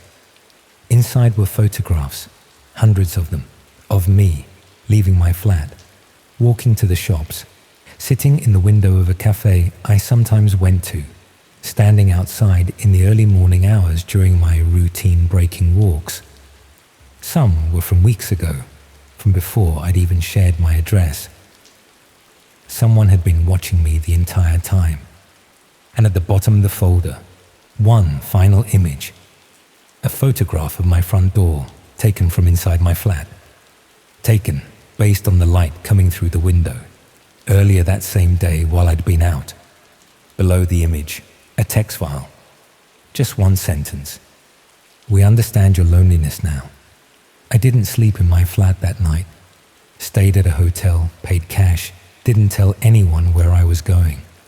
Called the police the next morning, but what could I tell them? That I'd met people on the dark web and invited them into my life? That I'd voluntarily shared my address with strangers? The officer was sympathetic, but pointed out that no crime had technically been committed. Someone had photographs of me in public spaces, legal. Someone had entered my flat but hadn't stolen or damaged anything. Hard to prove, impossible to investigate. I changed my locks, changed my routine, stopped going on the dark web entirely. But the fear didn't leave, because here's what I realized, lying awake in that hotel room, staring at the ceiling. Everything Morton had asked us to share, every vulnerability we'd confessed, every detail about our lives. It wasn't about connection. It was about access. It was about learning our patterns, our fears, our weaknesses. And the photographs proved they'd been watching me long before I shared my address, which meant they'd found me through the original chat room, somehow traced me through my connection, or my writing style, or something I'd carelessly mentioned. I thought I was being anonymous, but I'd been visible the entire time. I moved to a different city 3 months later. Different flat, different job, different routines. I tell people I just fancied a change. Nobody questions it, but I still find myself checking over my shoulder sometimes. Still freeze when I see someone taking photographs on their phone. Still wonder whether Morton and the others are still out there, still watching, still collecting their little experiments in loneliness and vulnerability. The worst part isn't the fear, though. The worst part is that some small broken piece of me still misses those conversations, still remembers what it felt like to be understood, even if that understanding was being weaponized against me. That's what loneliness does to you. Makes you vulnerable in ways you don't even recognize until it's too late. Makes you trade safety for the illusion of connection. Makes you open doors that should stay locked. I never found out what happened to the others.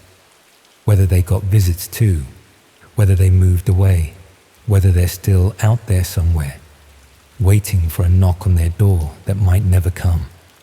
Or maybe Morton was one of them. Maybe Red or Vertex or Cypher was him all along, playing multiple roles, manufacturing the illusion of community to make us trust him. I'll never know. All I know is that I was so desperate to feel less alone that I invited monsters into my life and called them friends. And now I'm alone anyway, but afraid as well, which is probably what they wanted all along.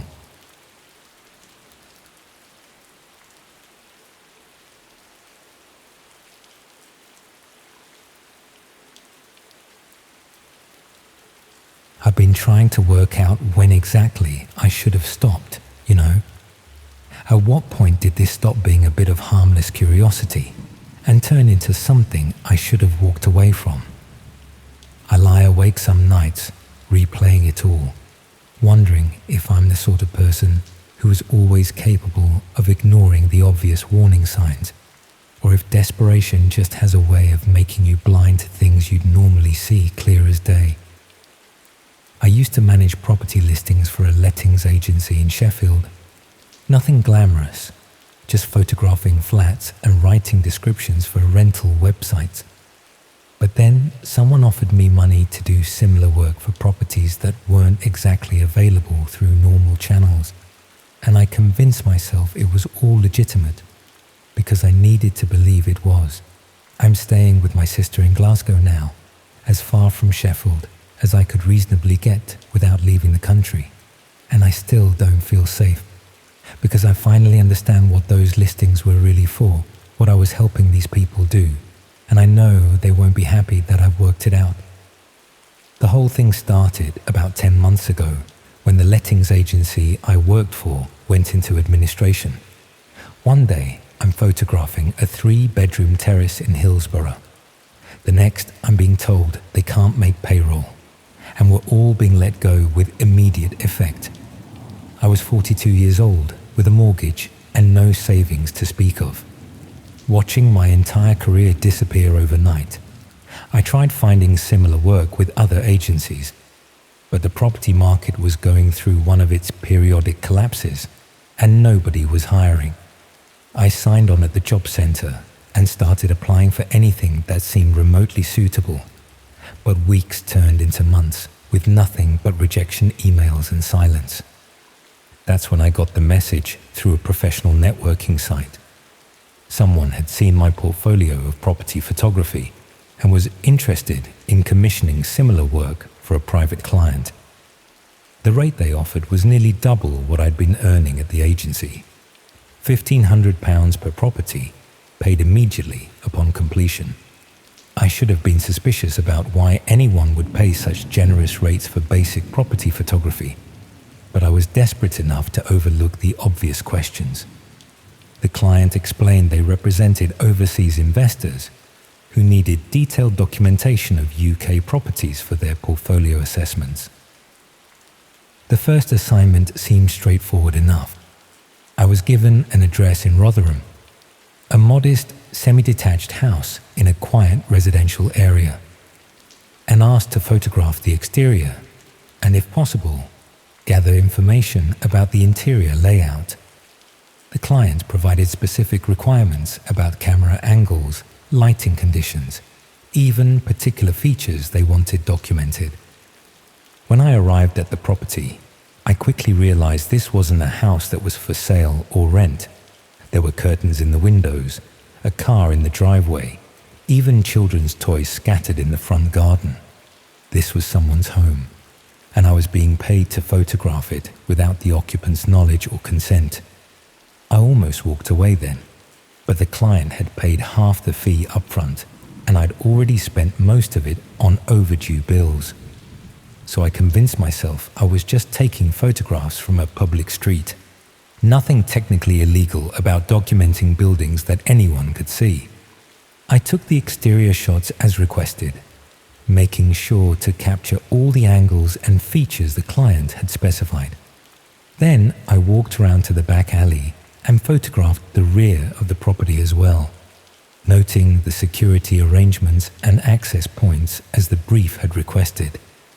When I submitted the photographs, the client was pleased with my work and paid the remaining fee immediately.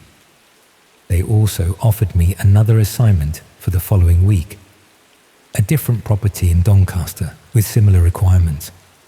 Over the next few months, I photographed dozens of properties across South Yorkshire. All of them were occupied homes rather than properties for sale, and all required the same detailed documentation of security features, access points, and daily activity observations. The assignments came with increasingly specific requirements. I was asked to note what time residents left for work, whether they had security systems or dogs, even to identify which windows were typically left open during warm weather. The client claimed this information helped their investors assess neighborhood security and property maintenance standards. But I was starting to understand that I wasn't documenting properties for investment purposes. I was conducting surveillance for people who intended to break into these homes. The detailed information I was gathering would allow burglars to identify vulnerable properties, plan their approach, and minimize the risk of being caught. I tried to convince myself I was being paranoid, that there were innocent explanations for why overseas investors might need such detailed security assessments. But the evidence was mounting that I'd been recruited to provide reconnaissance for organized crime.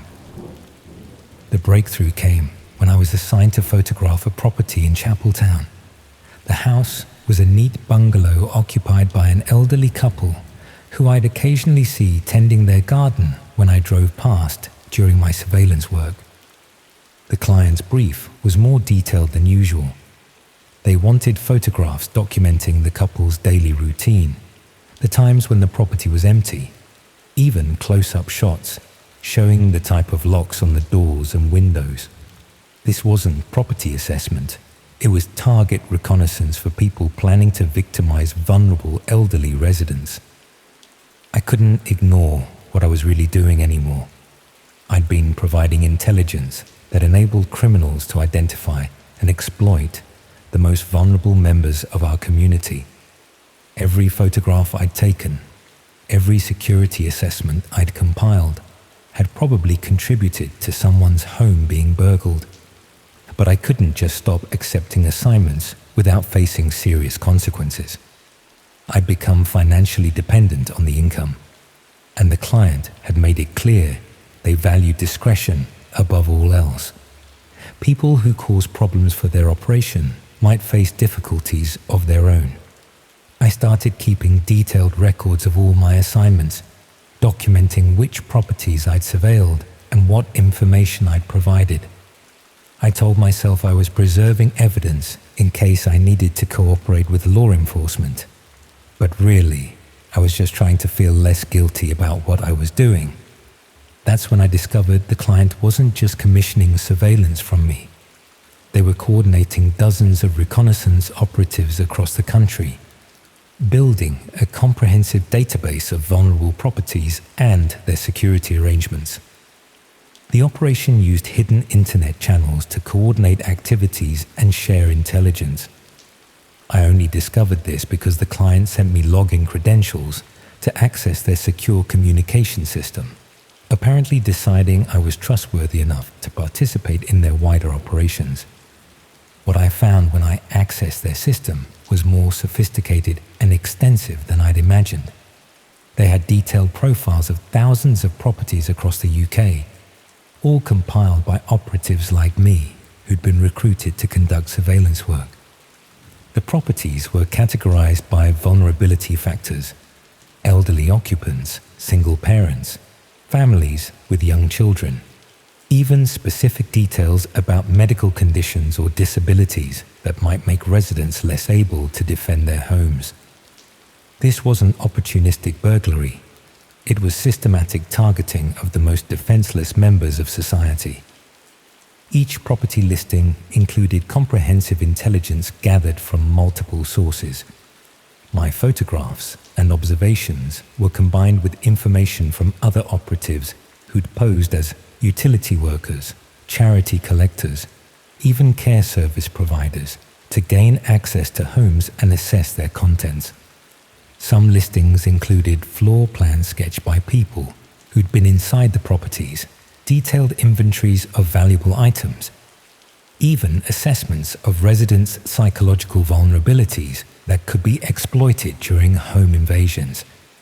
The operation was treating burglary like a business enterprise with professional standards and systematic intelligence gathering. They'd industrialized home invasion, creating an efficient system for identifying targets, planning approaches, and maximizing the value extracted from each crime. But what really disturbed me was discovering that some of the listings weren't just for burglary. Certain properties were marked with special designations that indicated they'd been selected for more serious criminal activity. I found discussions among the operatives about properties that could be used for other purposes once the residents had been driven out through harassment or intimidation. Homes that might be suitable for illegal operations, properties in strategic locations that could be taken over by criminals once the legitimate occupants had been sufficiently terrorized. One thread discussed an elderly woman in Barnsley whose home had been repeatedly burgled until she'd agreed to move into a care facility. The property was then rented to criminals who used it as a base for drug dealing, with the original owner having no idea her former home was being exploited for illegal purposes. Another discussion focused on a family in Meadowhall who'd been subjected to escalating harassment until they'd sold their house at below market value. The property had been purchased through a front company and was now being used for purposes the operatives wouldn't specify in their online communications. I realized I'd been part of an operation that went far beyond simple burglary. These people were systematically identifying and exploiting vulnerable residents, not just stealing their possessions, but driving them from their homes and taking over the properties for criminal enterprises. The surveillance work I'd been doing wasn't just enabling individual crimes. It was facilitating a form of domestic terrorism that destroyed people's lives and communities. Every property I documented was potentially being targeted not just for theft, but for systematic harassment, designed to drive out legitimate residents. I started researching the properties I'd surveilled, checking local news reports and crime statistics to see what had happened after I'd submitted my intelligence. What I found confirmed my worst fears. Many of the properties had been burgled within weeks of my surveillance work, often multiple times in quick succession. The burglaries showed intimate knowledge of the residents' routines and security arrangements, suggesting they'd been planned using the intelligence I had provided. But some properties had experienced worse than simple burglary. Several families had been subjected to sustained harassment campaigns that seemed designed to force them to relocate. Vandalism, threatening behavior, even violent confrontations that escalated until the residents felt they had no choice but to move away. A few properties had been taken over entirely after the original occupants had left. Criminals had moved in and established operations that turned quiet residential streets into centers for drug dealing, prostitution, and other illegal activities. I was looking at a systematic campaign to destabilize working-class communities by driving out vulnerable residents and replacing them with criminal enterprises. My surveillance work had been part of a coordinated effort to hollow out neighborhoods and create spaces where organized crime could operate with minimal interference. The elderly couple in Chapeltown, whose home I'd surveilled, were among the victims. They'd been burgled twice in the space of a month, losing possessions that had sentimental rather than financial value. The second burglary had traumatized them so badly they'd moved in with their daughter, leaving their home empty and vulnerable. I checked the property listing system and saw their house had been marked as vacant and available for criminal use. Someone was planning to take advantage of the empty property, probably using it for illegal operations, while the elderly couple paid the mortgage on a home they were too frightened to return to. That's when I realized I couldn't continue being part of this operation, regardless of the financial or personal consequences. I'd been helping to destroy communities and victimize the most vulnerable people in society, all because I'd been too desperate and too cowardly to walk away when I should have. I tried contacting the police to report what I'd discovered, but explaining the technical aspects of the operation proved more complicated than I'd expected. The officer I spoke to seemed confused by my descriptions of hidden internet channels and coordinated criminal intelligence gathering. They took a statement and promised to investigate, but I could tell they were overwhelmed by the scope of what I was describing. Organized crime operations using sophisticated technology to coordinate activities across multiple regions weren't something local police felt equipped to handle. I was advised to stop accepting surveillance assignments and avoid further contact with the criminal operation. The officer suggested I might be called as a witness if they managed to build a case against the organizers, but warned me not to expect quick results given the complexity of the investigation. That advice would have been more useful if I hadn't already made myself a target by asking too many questions about the operation's broader activities. The criminals I'd been working for had been monitoring my access to their communication systems, and they'd noticed my sudden interest in properties I hadn't personally surveilled. I started receiving messages warning me to mind my own business and focus on my assigned surveillance work.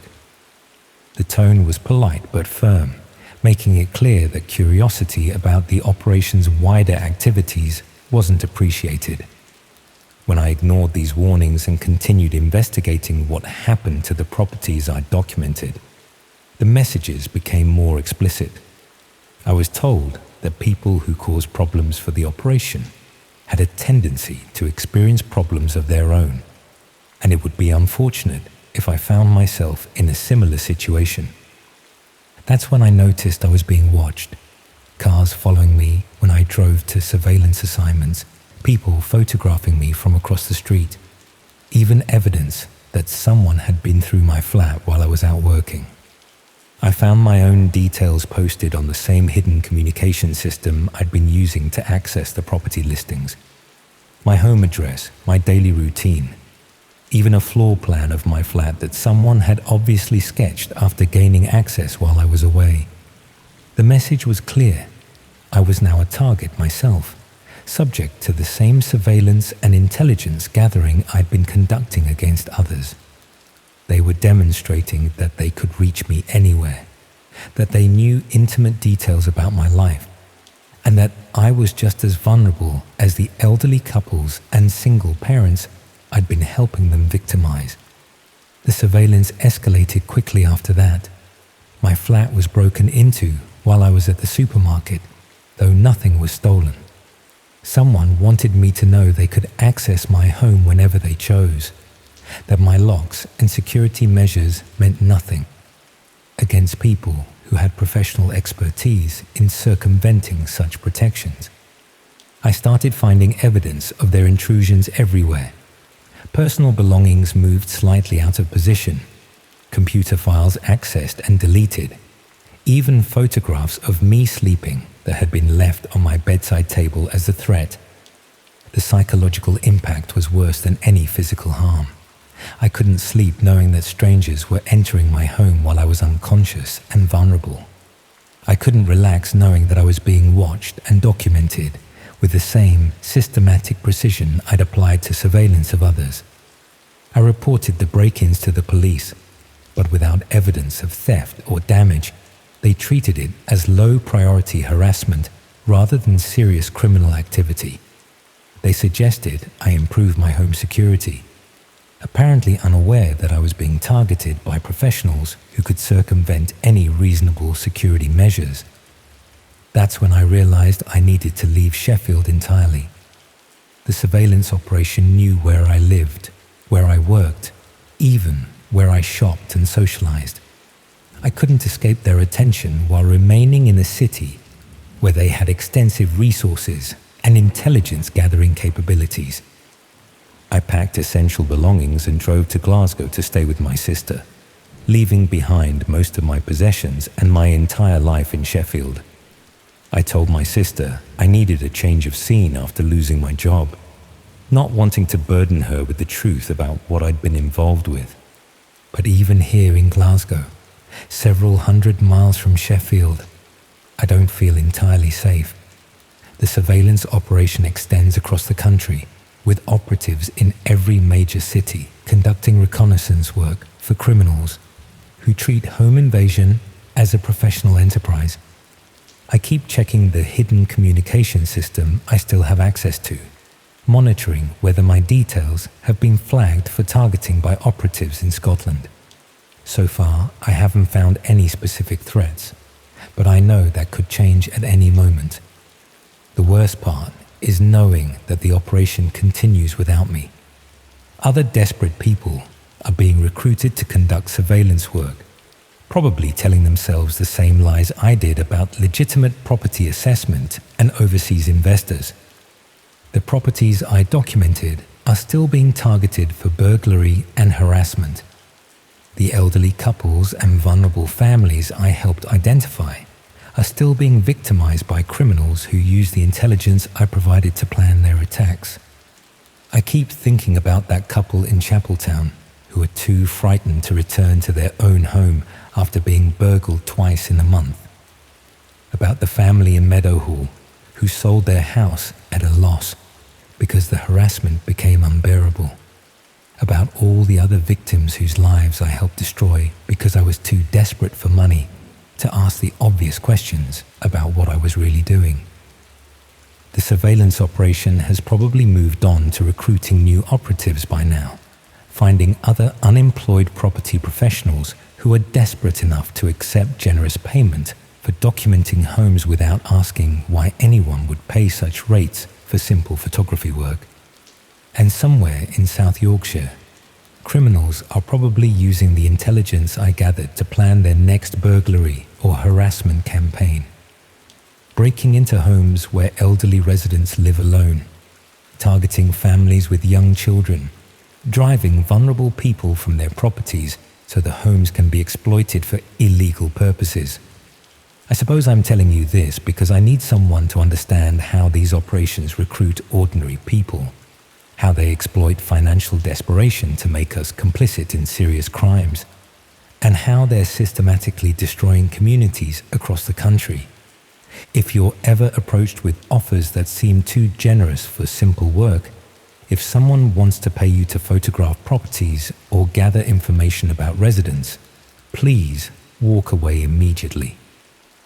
Don't make the same mistake I did by convincing yourself it's legitimate, because you need to believe it is. Because once you're involved with these operations, once you understand what they're really doing and who they're targeting, you can't unknow what you've learned. You become a liability they need to manage, a potential threat they need to monitor and control. And if you cause them enough problems, if you try to expose their activities or interfere with their operations, you might find yourself on the receiving end of the same surveillance and harassment you helped inflict on others. I'm living with that fear every day now, wondering if they've decided I'm enough of a threat to warrant more serious attention, wondering if the next property listing I see on their communication system will include my sister's address here in Glasgow. The operation taught me that privacy is an illusion, that home security means nothing against determined professionals, and that anyone can become a target if they threaten the wrong people's criminal enterprises. But most of all, it taught me that financial desperation can make you capable of things you never imagined you'd do, that the desire to pay your bills and keep your home can override your moral judgment until you're complicit in the systematic victimization of innocent people. I can't undo the damage I helped cause, can't restore the sense of security I helped destroy for dozens of families across South Yorkshire. All I can do is hope that someone with more resources and authority will eventually dismantle these operations before they destroy more communities and ruin more lives. And hope that my sister never asks why I jump every time I hear a car door close outside, or why I check the locks 3 times before going to bed, or why I can't seem to settle into normal life here in Glasgow, despite being several hundred miles from the people who turned me into both a criminal and a victim.